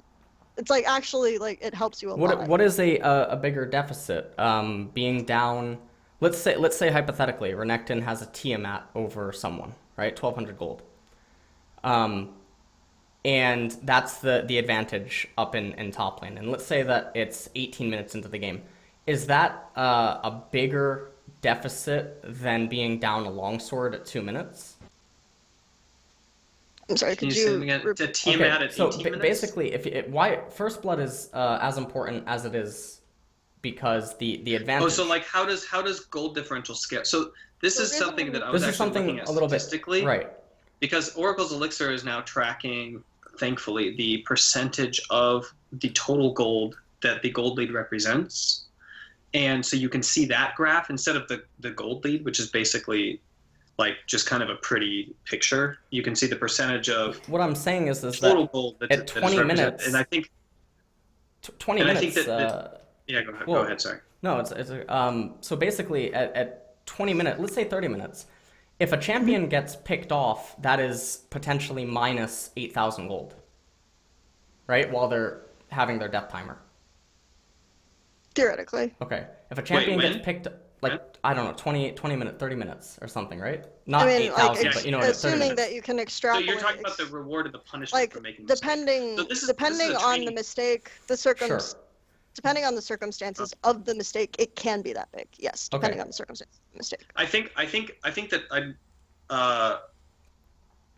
I want to so like if we're talking about what Kelsey argued, which is that the idea that like you can train the same principles from mid and late, and but we're getting deflected a little bit by the fact that the reward or the punishment. How that can you you get trade is the same just- principles from early and mid to late when mid and late has things that don't occur? I don't think you can. I think it's only mid game. Because I'm saying that if you have a strong early game Tempo and foundation, you pressure. can build off of that But and start the training team mid that- and late game. Okay, but the team that But, has like, to build the way early that game I think the way that you take can't vision, the mid build game, the mid and late. is like only trainable in the mid game.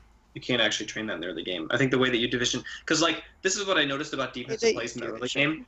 Like the bot lane can literally completely stymie a level 6 play by warding in certain positions of the river and over the wall with one ward, because you can't clear it in the early game. It's like almost impossible to control that vision. So with a single ward at a single timing, you can take what it should be a choreographed oppressive play and you can find the proper line to back off of the turret. And then you deny the kills and you might lose 6 minions and some chip damage, but if the jungler then comes and you can actually pressure back onto the wave and your mid laner's in position to keep pushing and maybe goes top, then like with one single vision play bottom, you can defensively nullify like a full choreographed, and they might have even drafted for this. Who knows? Like they might have even drafted to get the level 6 play. If you draft Jhin GP and like a pushing mid that can roam at 6th, then like it could be that you nullify their entire draft with a single ward and just backing off in a defensive play. So I think that like the early game is super important until it isn't important at all. Once you can do these like very simple things that I think involve like defensive play and offensive play, then the mid game is where the complexity and the punishment of these plays really comes to fruition in the full complexity of like how it is that you use tempo. And I think that though it's from my experience if they use last the year, word to back up, like I obviously like thought the same as you in May last year, and my experience was that I don't think that I can catch up to SKT by training early game. I don't think that I can catch up to them this year by focusing my efforts on an optimized early game. And I certainly don't want to win by like just kind of like barely holding on with a 10k gold lead and then losing all games that are even. So I'm not saying Yeah. that that's the only way to do it. You are. I'm saying that you can train an early game really well, and you can get extremely far by building a foundation off of early game, and then transition a lot of that by starting to add mid game principles. and I also think that There's many. Have I to actually train got to first, talk no matter to. what.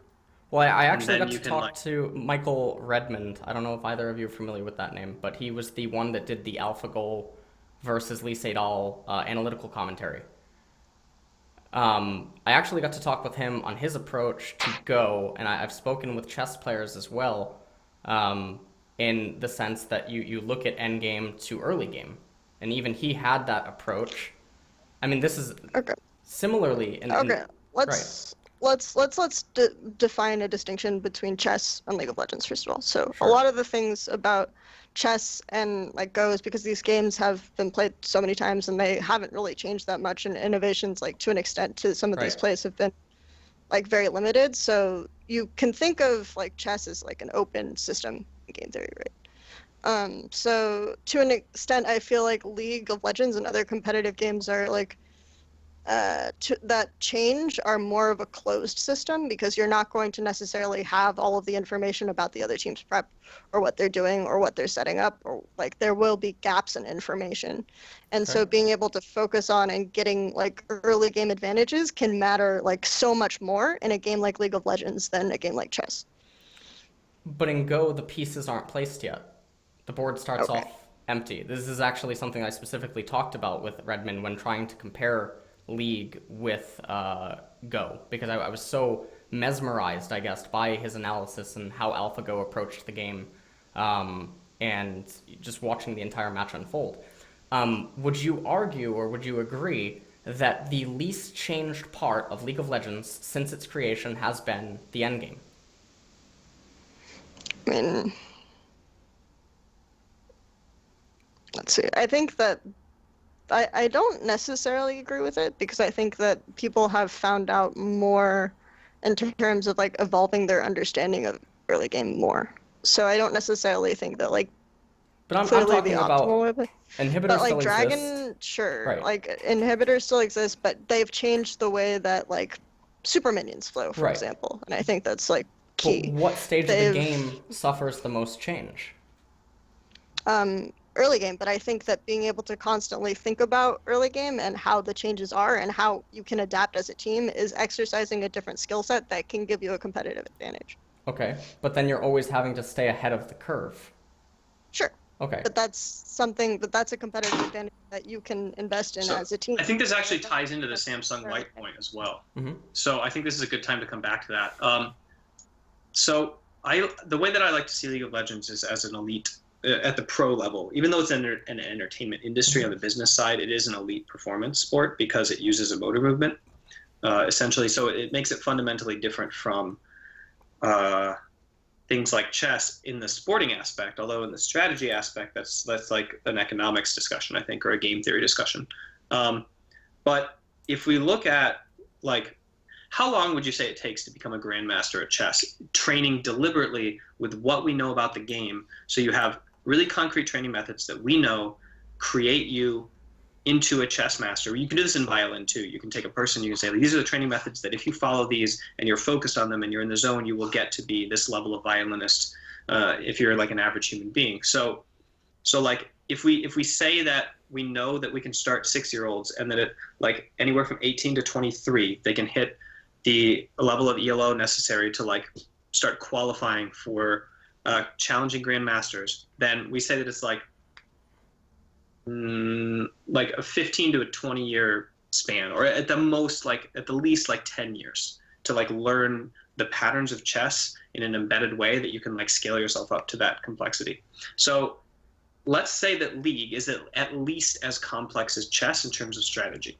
That means that like it would take, if we had been playing League for thousands of years and we knew like the perfect form of League of Legends, it would take League of Legends players literally, 10 to 15 years to get to the level of complexity and strategy that the grandmasters of League of Legends at that time would be able to play with, where they would just see things on the map and they would instantly know the answers. I mean, and like they could see 5 or 6 moves into the future, right? Or 10 moves into the future and play the game in their head. So the problem is the game hasn't actually been around even that long, right? So the game is literally evolving so much every single year that not only are the people at the forefront trying to learn the game, which is true of all sports, but they're also pushing it to this point where it will become a solved system in the future.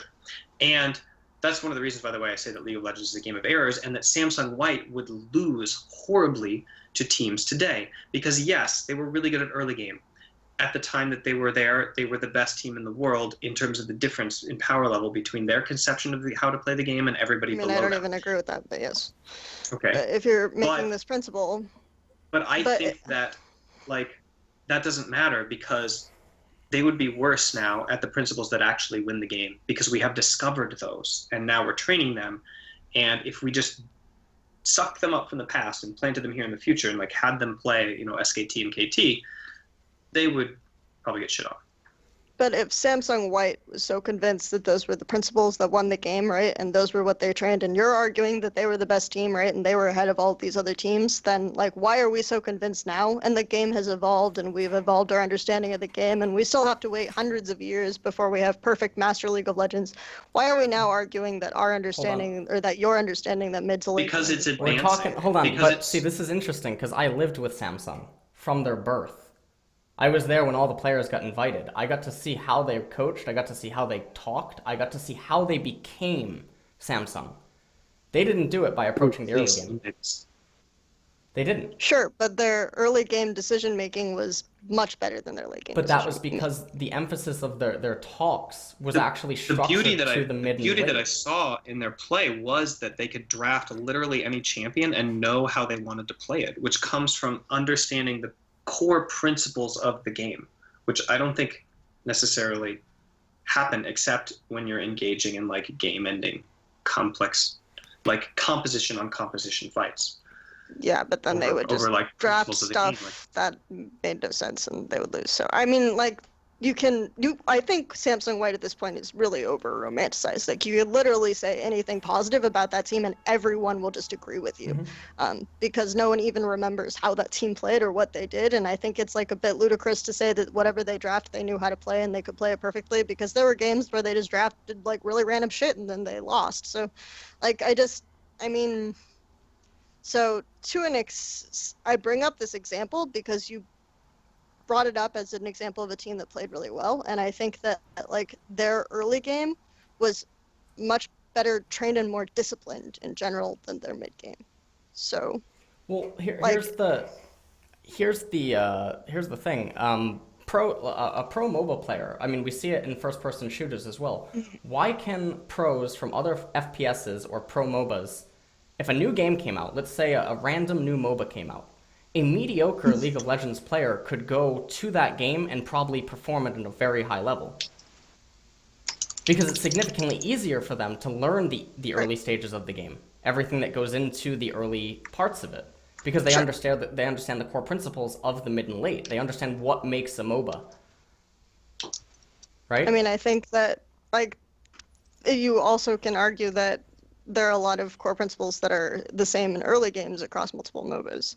So, like, I mean, just if you compare Dota, it's like, okay, you're adding the fact that you're, to an extent, denying CS, and then the map is larger, and then, like, but, like, these are permutations of things, and it's not even just, like, MOBAs, right? You have, like, FPSs, all these other games that have certain permutations that you can adapt from one game to the other, and I wouldn't say that it's just occurring in mid and late game. But wouldn't you agree, though, that it's interesting how the pros can swap games and be instantly good? Yeah, but I don't necessarily think it's just because like mid and late game has taught them how to play early game in other games. Like, Right. I don't think it can Right. claim. It doesn't mean that it's taught them how to play early game, but early game is significantly easier to solve than mid and late. Okay, so then train that first, use it as a foundation, and then train the rest. Because like as long as they No, it's understand a waste the of principles time. the It's a game- waste of time to train it. It's an absolute waste of time to train it because you Why could are be you training saying that. that? You could be training more complex principles, and you can just say like, you guys need to do this right. Like, you died here, don't die. It's really easy to figure out how not to die. You ward at that time and you back off. Like, No, I don't think that's not early game. Early game isn't just die, don't die. Early game is identify where your composition has yeah, sure. advantages. Then you can do pressure, and you can take pressure lanes and you can start transferring them around, and that's fine. You can train how to do that, but like, why would you train how to do that when? Why would you train how to do that when you're going to win more games by training mid game? I don't think we've established that we're winning more games by training mid game. I don't think we've established that that's always true. I think that if you train early game, you only learn how to win if you're ahead mid game. You only learn how to win the game if you're ahead mid game. You don't learn how to do proper comeback plays. So what was TS? I mean, we can use a lot of examples here.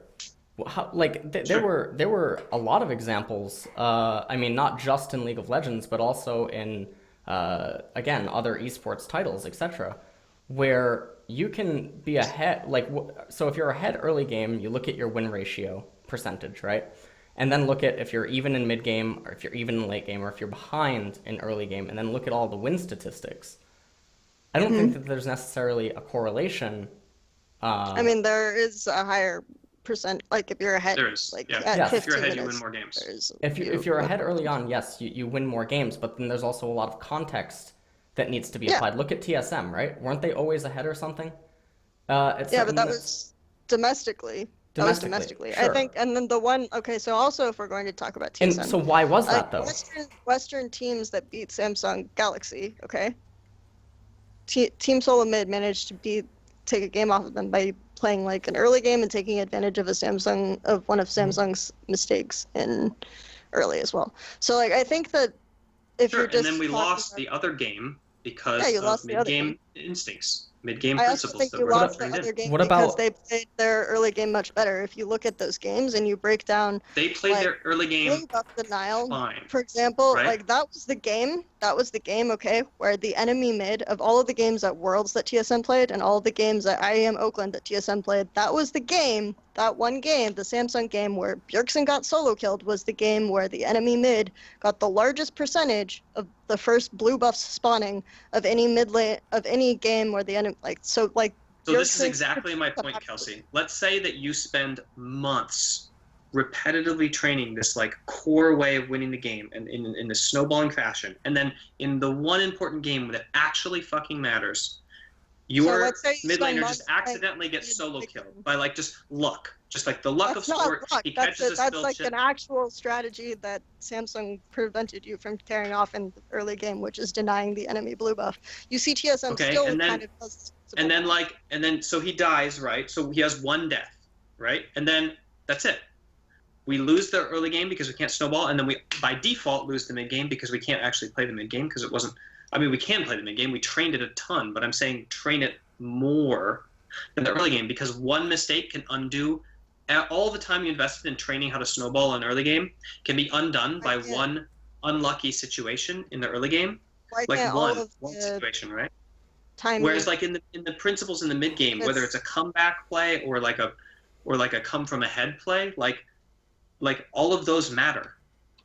All of those matter whether you're behind or whether you're ahead. And so those are the skills that I believe that are fundamental to like winning the game. Whereas like getting a lead just is a really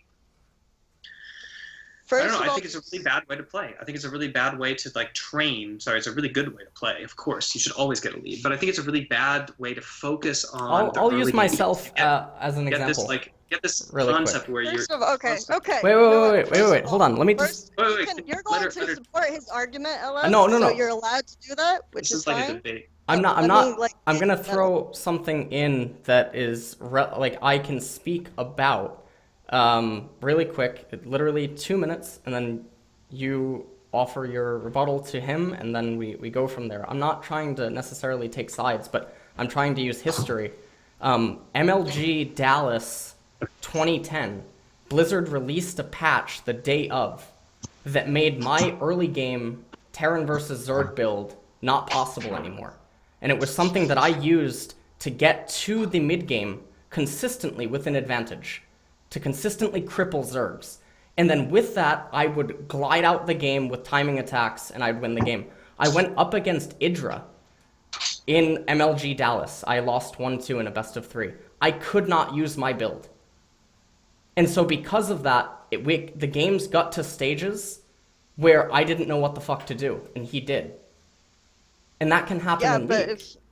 if you're constantly thinking, okay, so I will address your point first, and then Yeah. I'll address Weldon's. Thank you. Your point, okay? So first, if you're constantly thinking about training and adapting to early game, you're not just thinking about one early game strategy and tunnel visioning on one early game strategy. That's not like a very exciting way that's not like a very accurate or very correct way, in my opinion, to continue to like focus on early game training or to train early game. Like training early game involves training early game defense. It involves training like multiple compositions and how to play them. And this is like the core principle that I'm getting at is depending on the you need to be able to train multiple compositions, multiple types of compositions that have different power spikes in different types of situations. And so if you're saying that like we're not going to train compositions that rely on like early game snowball, I think that that's like an oversight. And the way that your composition plays and the way that you draft can vary greatly on how like you're going to do your strategy. And to me, that matters much more than breaking the game down into phases and deciding like training a specific type of comp optimally is what I think you need to be focused on like the most. Okay. So I think that that's like one thing. And then of course you can use examples like I think teams that are really good at the early game, like H2K, Flash Wolves were probably the best early game teams at the World Championship, arguably. And they still managed to adapt really, really effectively to a lack of lane swaps, even though those were things that you can look at Flash Wolves and H2K strategy and how they altered really drastically. And then you come back and you say, well, Flash Wolves didn't get out of groups, but you still see like how effective and how strong and how good their early game was. And that it could even like allow them to take a game off of SKT. So like I'm not arguing you should be Flash Wolves at all, but I think it's like unfair to dismiss like how effective their early game was and say that like it's not important. So the other point, going back to team solo mid, like you can also spend all of this time playing mid game and training mid game, right? And then just like spend the entire season training mid game. And maybe you're against teams that have like really, really bad mid game understanding or really bad mid game principles, right?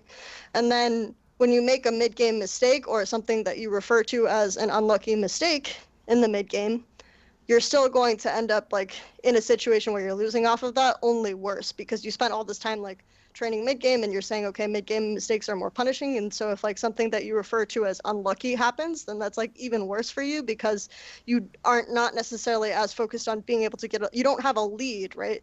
That's going to help you out. You haven't trained how to like get a lead if the lead isn't important. And then you make this mid-game decision making because something happens that you refer to as unlucky or something that the enemy team has trained in mid-game that isn't really part of your region or part of the training that you've done.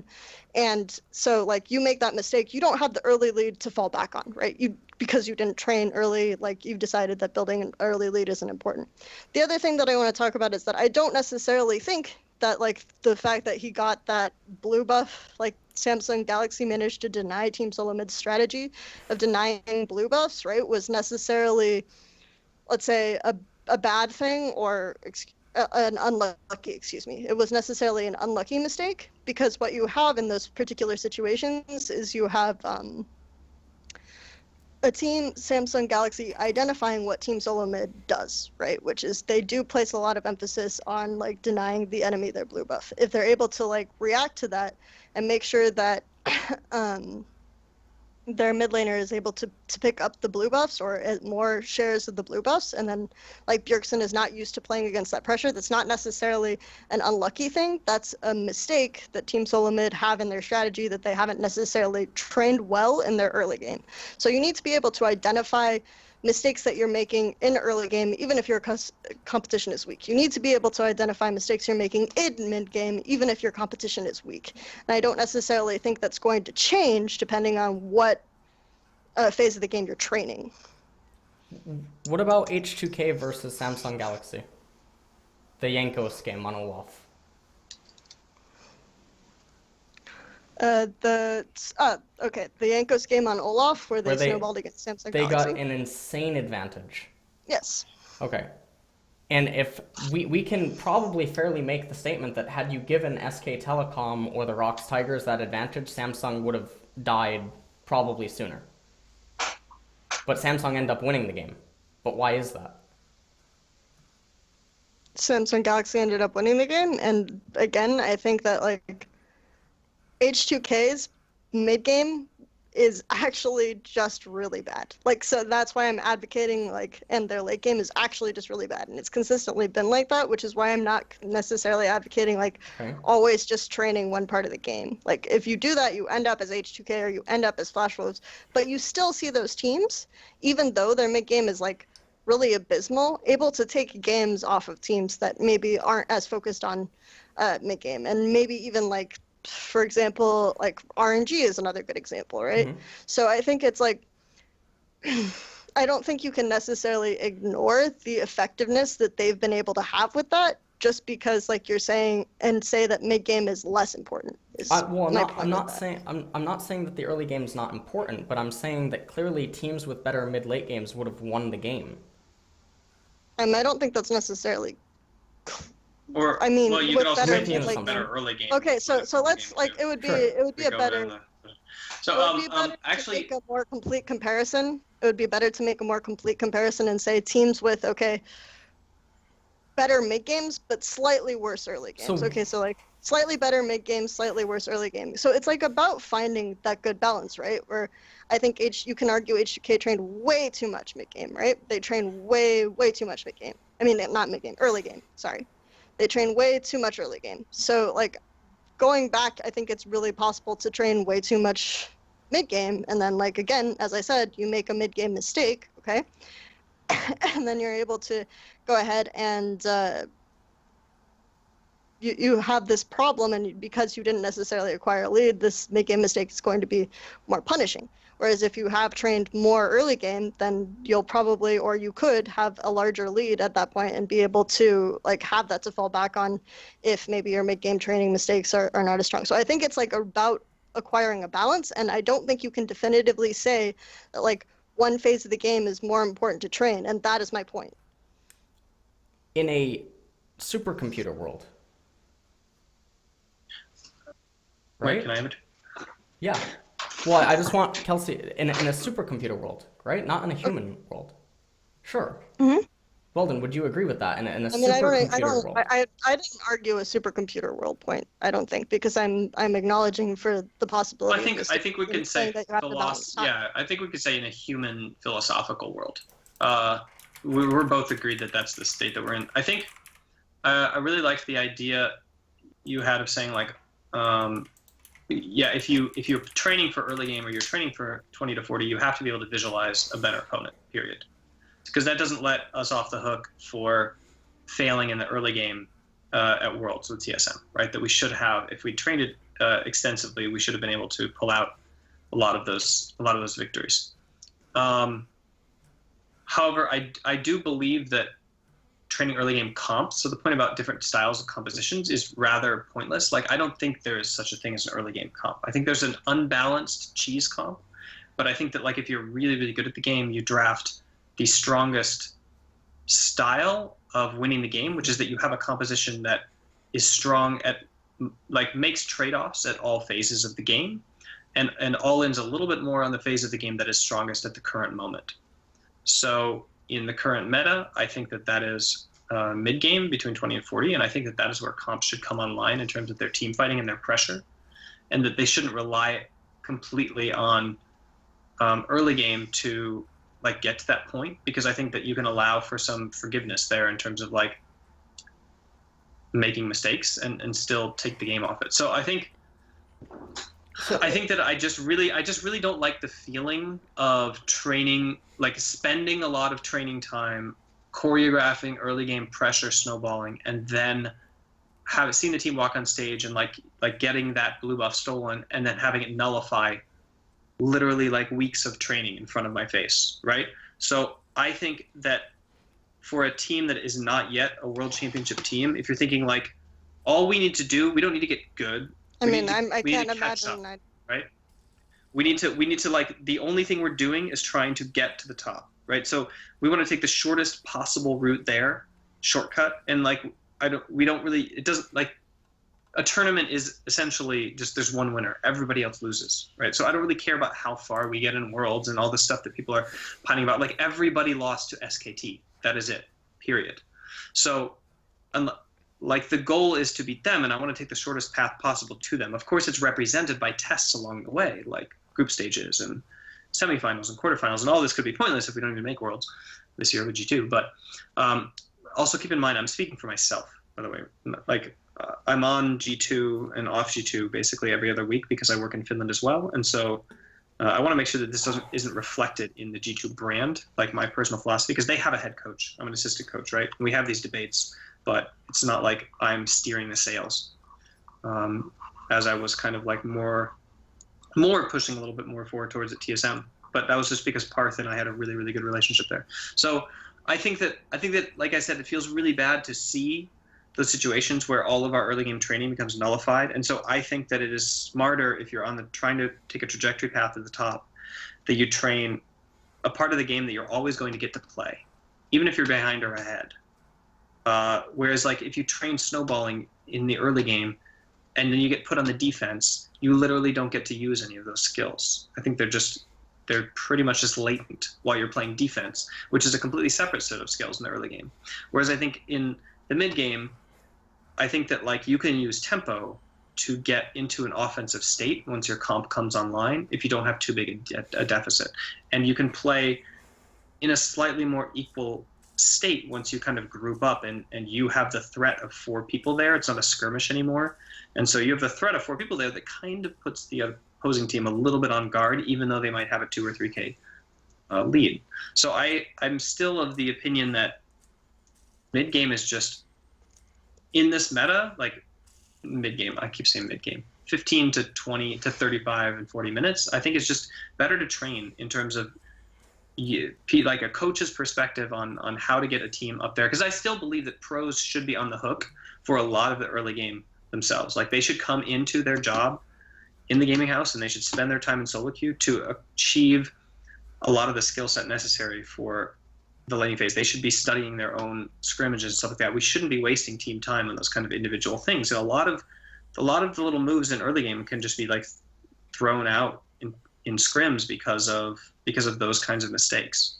So I don't know. I mean, I agree with kind of like the direction of your thought, but I still think that we fundamentally disagree on like whether or not you should spend training time there, because I think that my experience has been that it's a frustrating endeavor that is guaranteed to slow you down. It's not going to guaranteed to make you lose. You're still going to get better at the game and you're going to win a ton and stuff, but you're not going to catch up to Korea and beat them if you just train the early game only.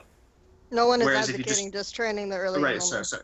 So if you train the early game and the mid game, and I think that like it's just, I think it's too.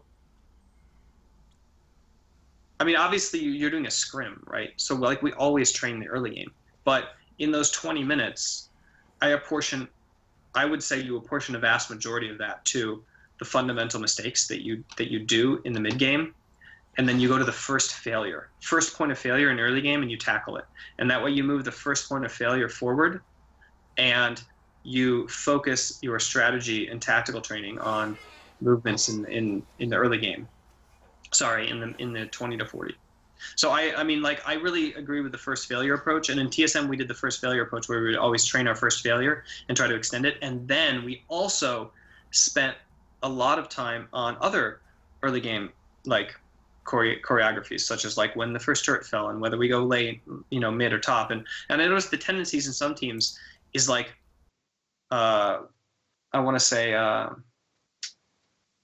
automated. They take a turret and they just immediately walk to some lane without even thinking about it, because they obviously clearly didn't ever train early game like extensively in terms of theory crafting it, and so they don't even know how to properly do lane assignments after the first turret falls. And like they could spend a lot of time trying to drill those things into the team, but that still involves being on the offense and actually getting the first turret, or otherwise that skill is kind of nullified. You just have to react to what the stronger opponent is doing and play defensively well there.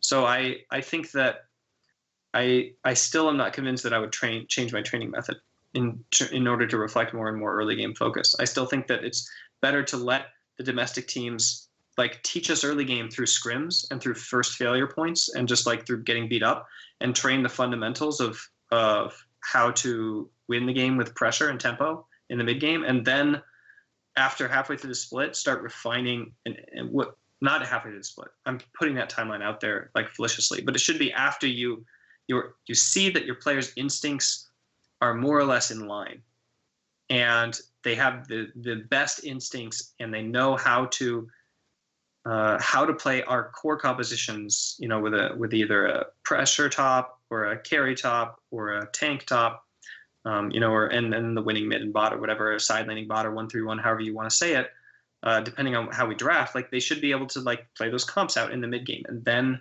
learn how to get advantages in the early game in order to make them come online well. Because I guess that I think our fundamental differences, or one of them, we have a ton of similarities, right? But is that there is such a thing as early game comps. I think that like it's okay for teams to draft that if they know that they're not as good as the other team and they can't play meta, or they can't play perfect League of Legends, so they have to all in on a certain phase of the game and try to like snowball it out. Or like Samsung Galaxy, where they would all in on late game drafts and they would just like try to survive until that point and win that way. I think that's also a weakness. So I think that that's unbalanced, and I really want to win like fully just by being better, right? Not by being better at one facet. When I say early game comp, I don't necessarily mean a comp that's going to be bad in mid and late. I mean a comp that will have multiple pushing lanes. Okay, so yeah, so like a balanced comp that has early game tendencies. The arguments are okay. That makes sense. The arguments are beginning to repeat. Yeah, the arguments are repeating themselves. So, like, should we do closing statements or what? Let me just ask a few questions to both of you really quickly, right? Okay. So, Kelsey, if you have an early game centric team, right, and you are a professional team coach or team owner, etc., right? And you see that, your mid laner dies. Let's say you're an early game team, actually, and you're the team of you own an early game team. And your early game, for some reason, goes terribly. You would feel a lot worse because that's your strongest point. Because now, as the game continues to draw on, you would get more anxious, wouldn't you? Yeah, but you shouldn't. If you're training more than the other teams, you shouldn't fall behind with that. I think that if you're training, I think the same can be true for a mid-game team. So I don't really fully understand the point of the question. Like if you're a mid-game team and then you don't get a laid early game and then you make a mistake mid-game, you're still gonna feel like really bad. Right, but the game keeps going towards the end, which is where your team is meant to scale. Not scale in a team comp sense. I mean that's where you're supposed to be more practiced. I mean, if you make a mistake okay, so you're supposed to be more practiced early, and as the game goes. So like, are you arguing that like it's worse to be an early game centric team because you'll feel bad for longer until you lose? Like, I'm not really sure what the point of your question is. I'm asking, would you feel more comfortable being a late game centric team the longer that the game, like even if your team gets behind early, as long as the clock keeps ticking, don't you feel more comfortable? If you have a team, okay, so are you asking about whether or not I have a team that scales better than the opposing team? Not like a team competition. Or if a team that has like trained more late game? A team that has trained more mid-late game transition. They fall behind early. You still don't feel super bad because you feel like you have insurance. Yeah, I mean, if you feel like if you've trained more late game, then that's the advantage. But at the same time, if you're that type of team that, like, if you fall behind super hard early, you're still going to feel anxious and a lot of anxiety, even if you have trained late game. And the game is moving to a point where those objective things, like the minions beginning to threaten turrets, etc., those become real things as the duration draws on. I'm not saying that if you train early game, it's not like you've never seen a Baron before or you've never seen a super minion wave before. I mean, I think that you still have like the ability to make decisions, and if you like arguably, okay, you make a mistake in the early game, so maybe you don't get as big of a lead as you want, and you're against a team that's like more mid or late game focused. You still have like a lead, and you still are able to, because you've trained certain aspects, be able to identify where your strengths are, and so you're still able to play to that. I don't think like you're going to be fundamentally screwed over.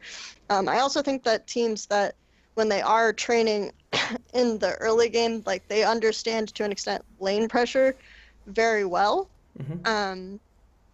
So they're able to like continue keeping up side wave momentum. And I think like those types of teams are more likely to react. Like if a team goes for Baron, I think those types of teams are more likely to react to like push a lane, right? And then have to force like the team to make a call where they have to pull off Baron or react to the trade. And so I think those types of I think that's a principle that you see more early game focused teams making than which I think is really interesting and a different way to like spread out the map and use that pressure, because they've trained like how to get multiple lanes ahead or how to use pressure off multiple lanes in the early game, as opposed to teams that like focus much more on building like team compositions that team fight or try to bait at Baron or things like this. So I think like this is an interesting interaction as well.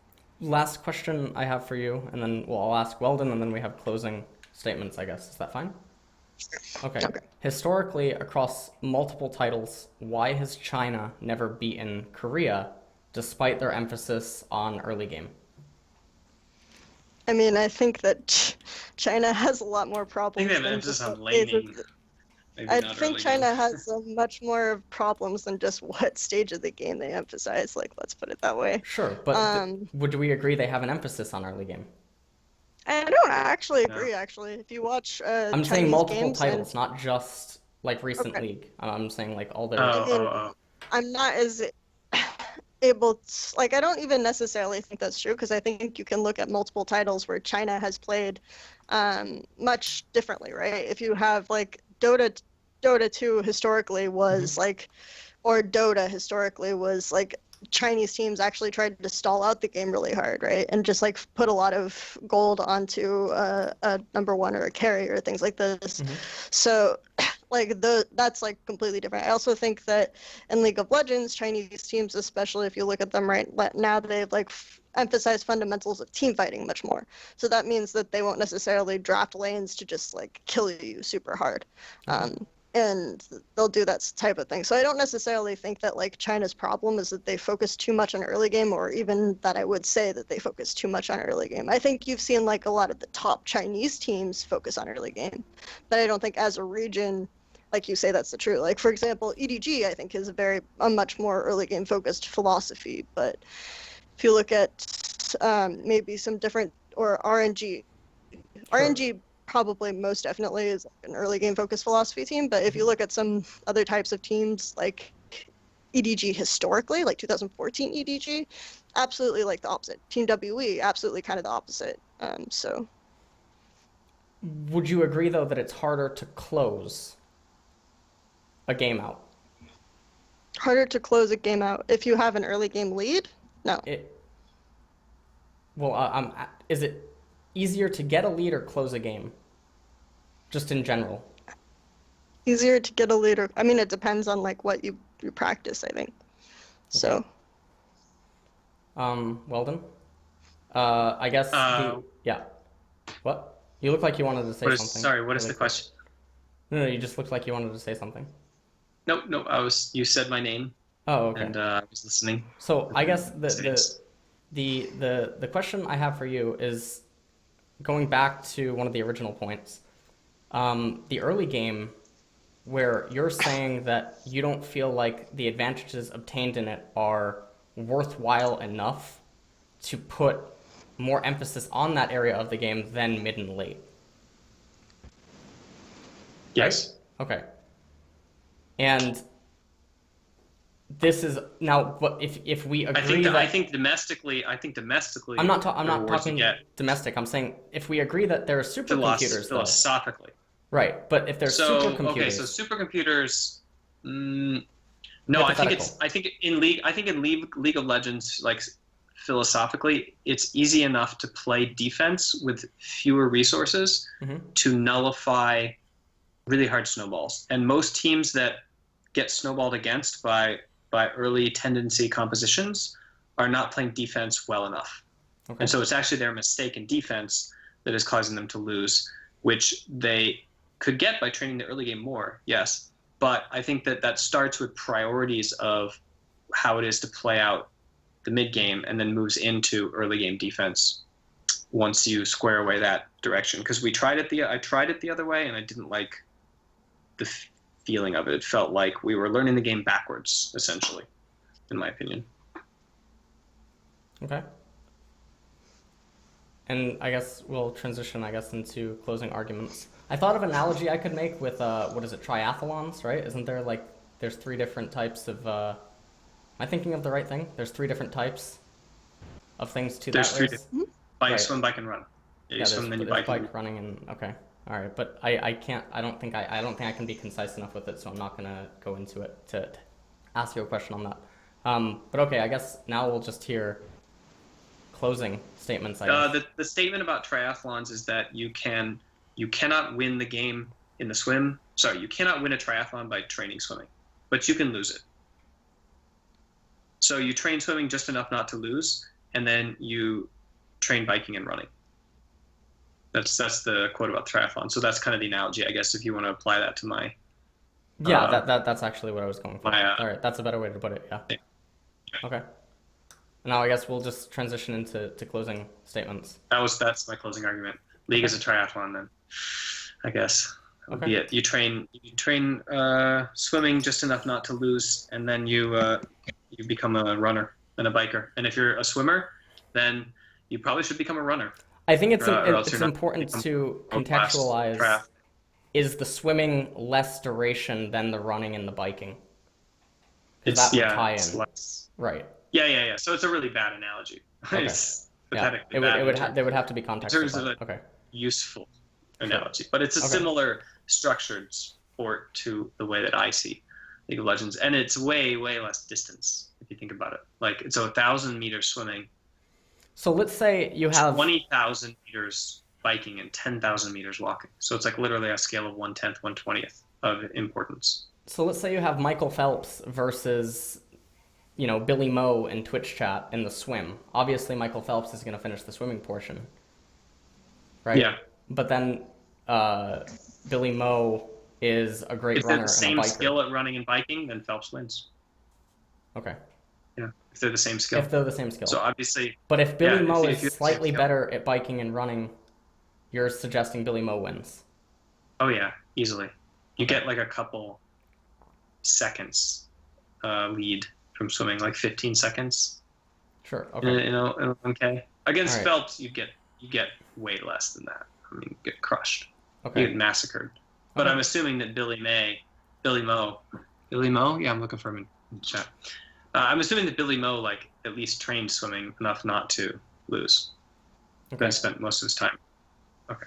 And I guess actually before Kelsey, do you have any comments So on what- that triathlon analogy? What is the opposite analogy for Kelsey's viewpoint? Basically, that it's equilateral, right? That's the way that I was perceiving it. But I need to hear her closing. And mid game and early game is equally as important, and then that you can train mid game. You can train holistic principles from the early game that apply like completely to the game. So. I mean, I think that you train the And this is- advantage that is going to get you the most. I mean, in this particular situation, is what I would argue. Like, I think that there is, especially if you look at the economic principles of like competitive advantage in game theory, there's definitely always going to be, because you have limited resources, which is something that you have to identify. Like, you will necessarily look at the part where, okay, even if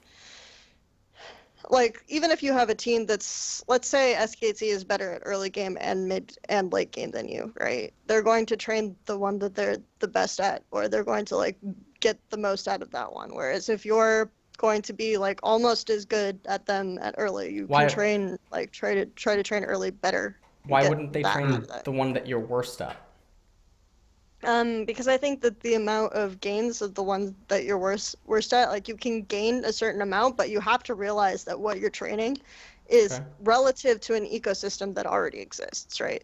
It's relative to this type of situation. And I think that you can make certain competitive advantages like give you a head start and a foundation as you continue to develop and other things. And I think overlooking what's already like within the cultural framework, within the foundation of like say Europe or China or North America, and we're looking at like what these players and what these teams are already kind of good at, and like overlooking the foundation that can give us just because like this Korean team has had more success training something else, I think is not necessarily going to give you like the best foundation for growing your esport competitively, for being better in the long run, because you need to be able to like latch onto something that you can get an advantage with. You need to be able to latch on something that's going to make you competitive in a certain regard before like you can begin to build off of everything, I think. And that's like, especially in a situation where a lot of teams are feeling discouraged and things like this, like I think you can get a lot more out of training something where they can get an advantage,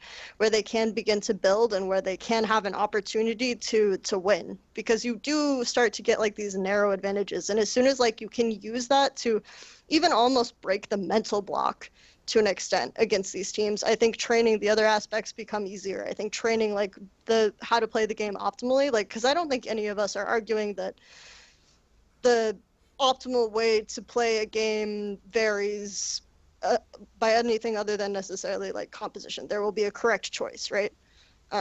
In within the game. So I just think that like I actually really think that's a really valid point. I think that like the idea of like becoming better at a specific facet of the game in order to push that kind of like break the scene out of complacency, and that might actually rejuvenate motivation then on other portions of the game and allow catch up to happen more swiftly.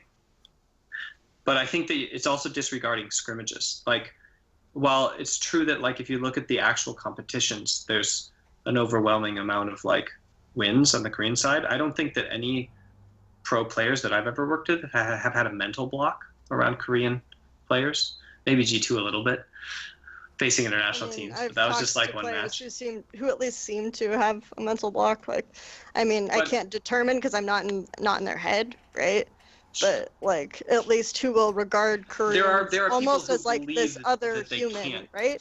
Yeah, there are people that believe that they can't get as good as that person at the game. Yes. Right.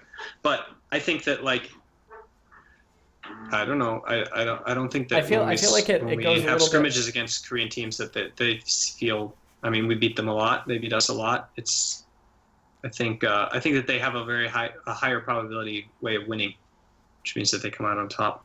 Would we agree that what is occurring in early, mid, and late are like different, right? Early game is mechanics, lane manipulate. Well, lane manipulation occurs at mid and late, right? But there's mechanics, early game lane manipulation, early game ward timing, early game tracking of junglers. I mean, right? I think you add variables, right? But I think that you build off of existing variables, but I think it is kind of a mistake to think of them as like necessarily separated, because I think you obviously have to change the way that you're thinking about them, but I don't necessarily like. I think the way that you use as a series of pushing power and you react to pressure and things of that nature isn't going to necessarily change just because there's a different time period in the game. And I think that you can expand off of these like types of core principles that you gain through the early game. Okay. So I feel like this argument, it goes in a never-ending circle. If you can say that you can be that much better at an early game, yes, it's easier to transition that lead and get advantages in the mid and then ultimately in the later stages of the game, right? But if you're that much better at the mid game than the other team is at the early game, then that would assume that you're also prepared to handle certain deficits that they're expecting to have. You're prepared to handle certain deficits, but that also, like, if you do that, you have to be prepared to react to like so many more mistakes, or even like put the ball in their court to make the mistakes, I think, if you're doing that. And so like I would always rather like look at a game and say that I'm not going to assume my opponent will necessarily make mistakes, which is why I do think that training early game can be extremely powerful. So well, if we assume that our opponents won't make mistakes, then why do we assume that you can get advantages early on? Because if you're draft, like, there will necessarily be like, if you draft an early specialization, like a comp that has like multiple pushing lanes, and you can identify the lanes to play around, then there are ways to like, there will always be like, I think, a team with a better draft for early game, or for pressuring early game advantages. I made a statement a few weeks ago that developed a lot of controversy, right? Where what if intentionally losing lane is actually a part of your team composition's strategy? Because then you defend... I watched that video, so yeah, okay. I know what you're talking about. Okay. So then what happens in that scenario? Where, yeah, you win lane, but... I mean, I think like most of the time you accumulate small objectives and then you take camps. So it's like your camps are yours, and then their camps are also yours. And then that results in a... Yeah, and then there are some lanes that can't play from behind. You know, like if you have like certain... like Sivir lanes where you just, in order to actually win the lane, you have to push and leave. And then when you get forced into turret, they can take pot shots at you and stuff like that. So like you can counteract some. You can actually take turrets, you know, through the pressure and intentionally losing lane. But then the idea is like you drafted a better mid game comp, so, or with more mid game tendencies, I would say, you know. Okay. I think so. I think I have 3 responses to that. So first is, if like it's part of your strategy to lose an advantage in the early game, you still require mid early game training for that, right? Because you have to be able to necessarily minimize those losses or control when those losses occurring. Like that's why I used the Flash Wolves G2 example with the LeBlanc and the Renekton, because I felt like Flash Wolves were really, really good at controlling like where they were going to get the deficit and where they knew that was going to be. I still think that requires early game training, and that's something that you can screw up on a lot. I agree with you. You can know a lot about mid and late game, but if you fall too far behind, then it doesn't matter because you can't do those things that you know about. The deficits. too big. Yes, and I also think that I think in the example that you used, there was like one of the analogies you used was like the Battle of Thermopylae, and like the of course like the key point there is that they didn't actually win that, right? Even though they maximized like the defensiveness, they didn't. That they just kind of prolonged the inevitable. But it's like it is kind of so there are a couple of different ways to look at that, in the sense that like, okay, you can stall out the game really, really well, but you're still ultimately relying on the fact that like they will screw up, and so your stalling will have a benefit, and you'll be able to capitalize, and you'll be able to come back into it. So I still think that there's like still some flaws in actually, that kind of strategy. I mean, I do not believe in stalling. I think stalling is like I think that's passive playstyle is fundamentally bad.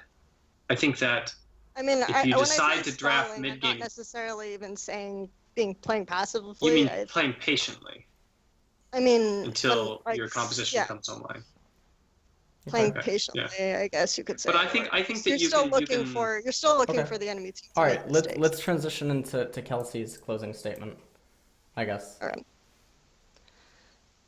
So my closing statement is that I think that you have to think about different phases of the game as how you're going to optimize training them, and how you're going to look at,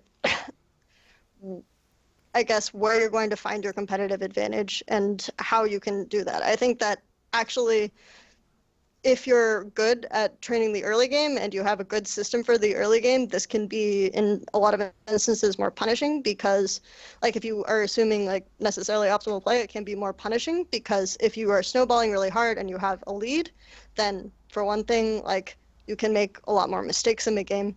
So it's mid-game can be less punishing, so maybe those decisions don't require as much training. Of course, I'm not advocating like that you shouldn't train mid-game at all.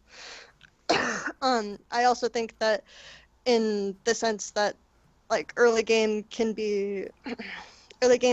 compositions, if they're drafted well, they can focus lane really, really well. You can have different reactions that are trained by focusing early game, as opposed to some team that might focus mid-game Baron calls or things like this, that allow you to circumvent a lot of those situations. And then also I think that it's just like, it really comes down to, for me, I can't discount early game, because I'm not going to put the onus on my opponent to screw up if they're going to play too early game and I'm not. Okay. I do have to say I agree with something in a specific sense, where one of the reasons I think Weldon is talking about, like we know that we can't beat SKT, or the best possible way to beat SK Telecom or something is to hone the mid and late game. Right, Weldon? That's what you said earlier? Yeah. Okay. I think in that regard, yes, if you have a strong mechanical foundation of the early game and it's always there, so that you can just jump from patch to patch to patch to patch to patch, yes, it lets you look at other variables. And in a League of Legends setting, where the teams are practicing different parts, everyone's practicing different things, I feel like mid and late is actually the least focused on amongst pro teams. Not necessarily that early game is like hyper focused, but I think that it's lesser focused on, and that ends up creating the discrepancy where if a team is inherently better across multiple lanes, we see this in NA and EU a lot, where if all the laners are significantly better, it can actually mask your mid and late game weaknesses, just because your early game is so strong. Right? We saw that with TSM in last summer. Their early game was pulverizing everyone in the split, and then when it went internationally, their mid and late game couldn't quite stack up. I mean, I think I would advocate... Early game too, right, yeah. right. I mean, yeah, that's what I think I'm advocating, is that it's also a mistake to just think of, like, and I didn't necessarily address this point as well as I thought I could have, but I think it's a mistake to think of early game as laning strictly. I think that there are a lot of macro concepts in the early game that are really important that might not be as generally emphasized by a team like actually, I think Europe right now has this problem a lot where they have trouble transitioning one lane lead into a team. And there was even like the speech that I highlighted in the article where it seemed like there wasn't like there was a clear delineation between what a team lead was and a lane lead was. When I think that that distinction shouldn't necessarily be there because you should be able to transition that. And that's like an early game concept that I think a lot of teams are behind in general.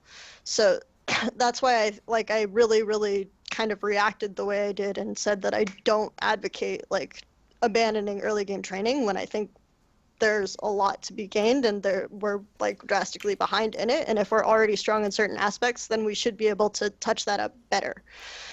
So that's part of the issue that I have. So my final take on all of this is that it sounds like both of you had a lot of misunderstandings in some areas with each other. Right, because the article wasn't able to be detailed enough, and Weldon's response maybe wasn't able to talk to you directly, right, to hash out those differences. And I think that then what it comes down to is a philosophical type of an approach, right, where we can use history and we can use statistics and stuff to back certain claims, but then when it comes down to the what if everyone plays perfectly, then yes, every stage of the game is going to be equally as important. My point of view is that, from listening for the past 2 hours, though, is that some of the stuff does not necessarily argue directly against each other, and that's where the misunderstanding comes in.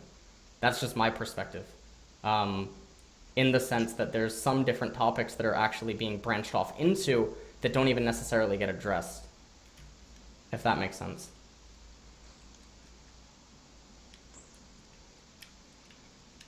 I lost you on the last sentence. The last sentence? What do you mean? I mean the branches where some things circle. Right. Yeah, sure. Yeah. Okay. In the debate, or do you mean in the misunderstandings, or do you mean just in the computer sense where like everything's perfectly? Oh yeah. Sure. Okay. Yeah. And that's my final, I guess, take on that. That's fun. I think though that I fully get what Kelsey's saying, and I agree with her in some regards to the early game. But in the sense of mid and late game, I don't think that the teams that are that good at mid and late game are giving up enough in early game to make it so that it's such a catastrophic deficit. Going back to the very opening statement, Weldon referenced 0 to 3k gold, or even 0 to 5k gold. I don't think you can necessarily rely on getting that though if you don't train early game well. So. Okay. But there are teams that are significantly better at early game, and then there are teams that are significantly bad at early game but good, like Samsung. Their early game was actually atrocious by a lot of metrics. Even bottom LCK teams would have better early games, but their mid and late game transition was superior to most of them, and so I think I have a couple takeaways. I think one takeaway I have is that, like, although on my side we had the strongest possible early game that would have been humanly possible given the 12 weeks we had to train, and the training like conditions that we had, like that doesn't mean that we should be off the hook for having been even better. So like one of the things that was really frustrating about the TSM group stages was that we were the strongest that we could possibly be given the training time that we had. That was it. Like we maximized it. I mean, we really pushed it to the limit, the extreme limit. There was no possible way. So like it's but like it was really nice to hear the basically like, well, that doesn't excuse you for not being good at it, like it could still be better, right? So but that means it just takes more time, right? It just takes more training time and more time before the early game could be oppressive enough to fully clean the snowball off of. I think and then the other takeaway was before I forget it, let me just get it out there. The other takeaway was that So my opinion is that we don't want to waste team time on what can be a more individually controllable section. Like, I feel like we can do just fine asking the players to be good at the game and learn their matchups. And so much of the early game is so much of the mid game is absolutely impossible to train in solo queue.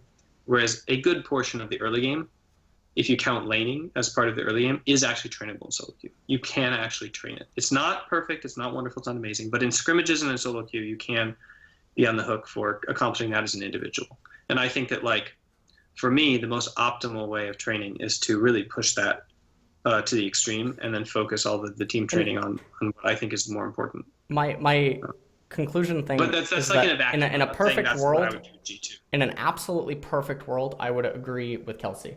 If pro teams had more time, right? They're in the middle of splits. They don't have the luxury of being able to hone this early game to a point where it is such an edge that other teams just succumb to its pressure, even if they're a little bit weaker in mid and late game.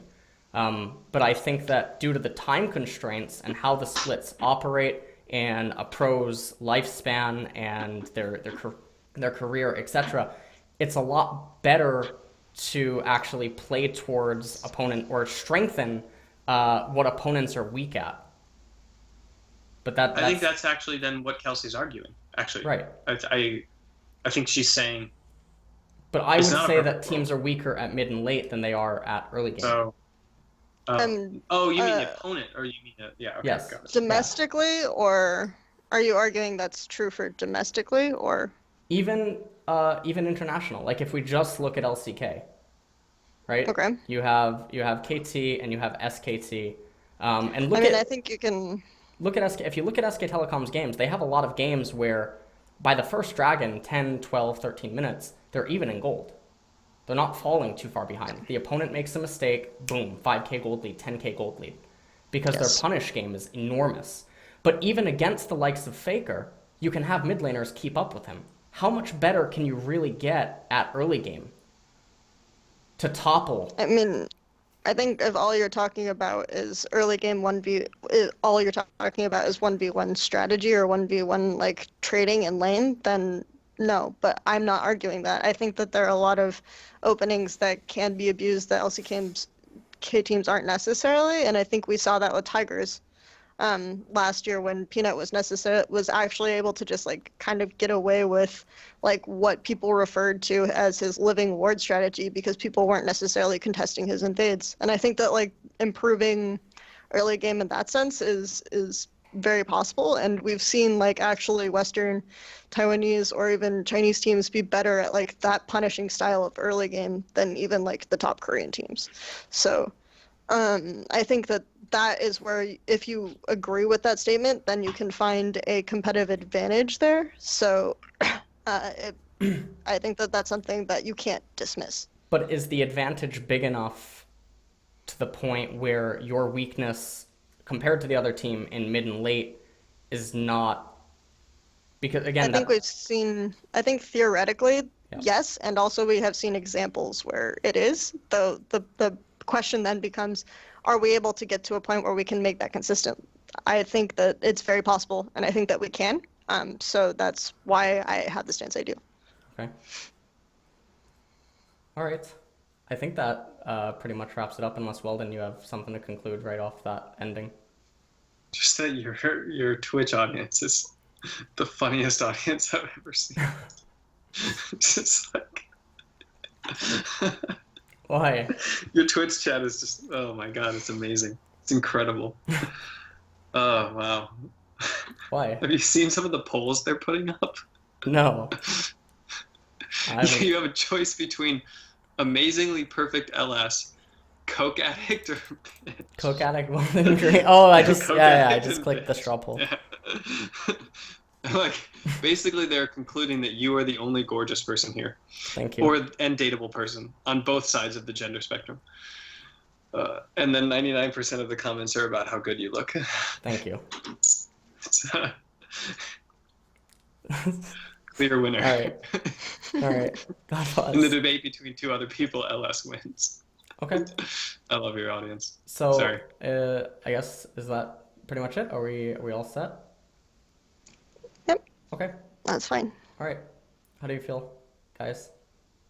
I think the main takeaway I have is that it really looks like I'm on drugs most of the time when I'm streaming, which is kind of interesting because I think I'm just really, really high energy and super excited about life, and people take that as being drugged up. Okay. I'm All right. living the dream, dude. All right. Kelsey? 34 and working in esport, that's like not, usually it's a young man's game. So, Kelsey, anything? Yep. Is that it? Okay. I think so. All right.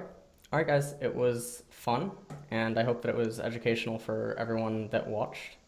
And I'm glad that it didn't get like out of hand or anything. So in that regard, it's good.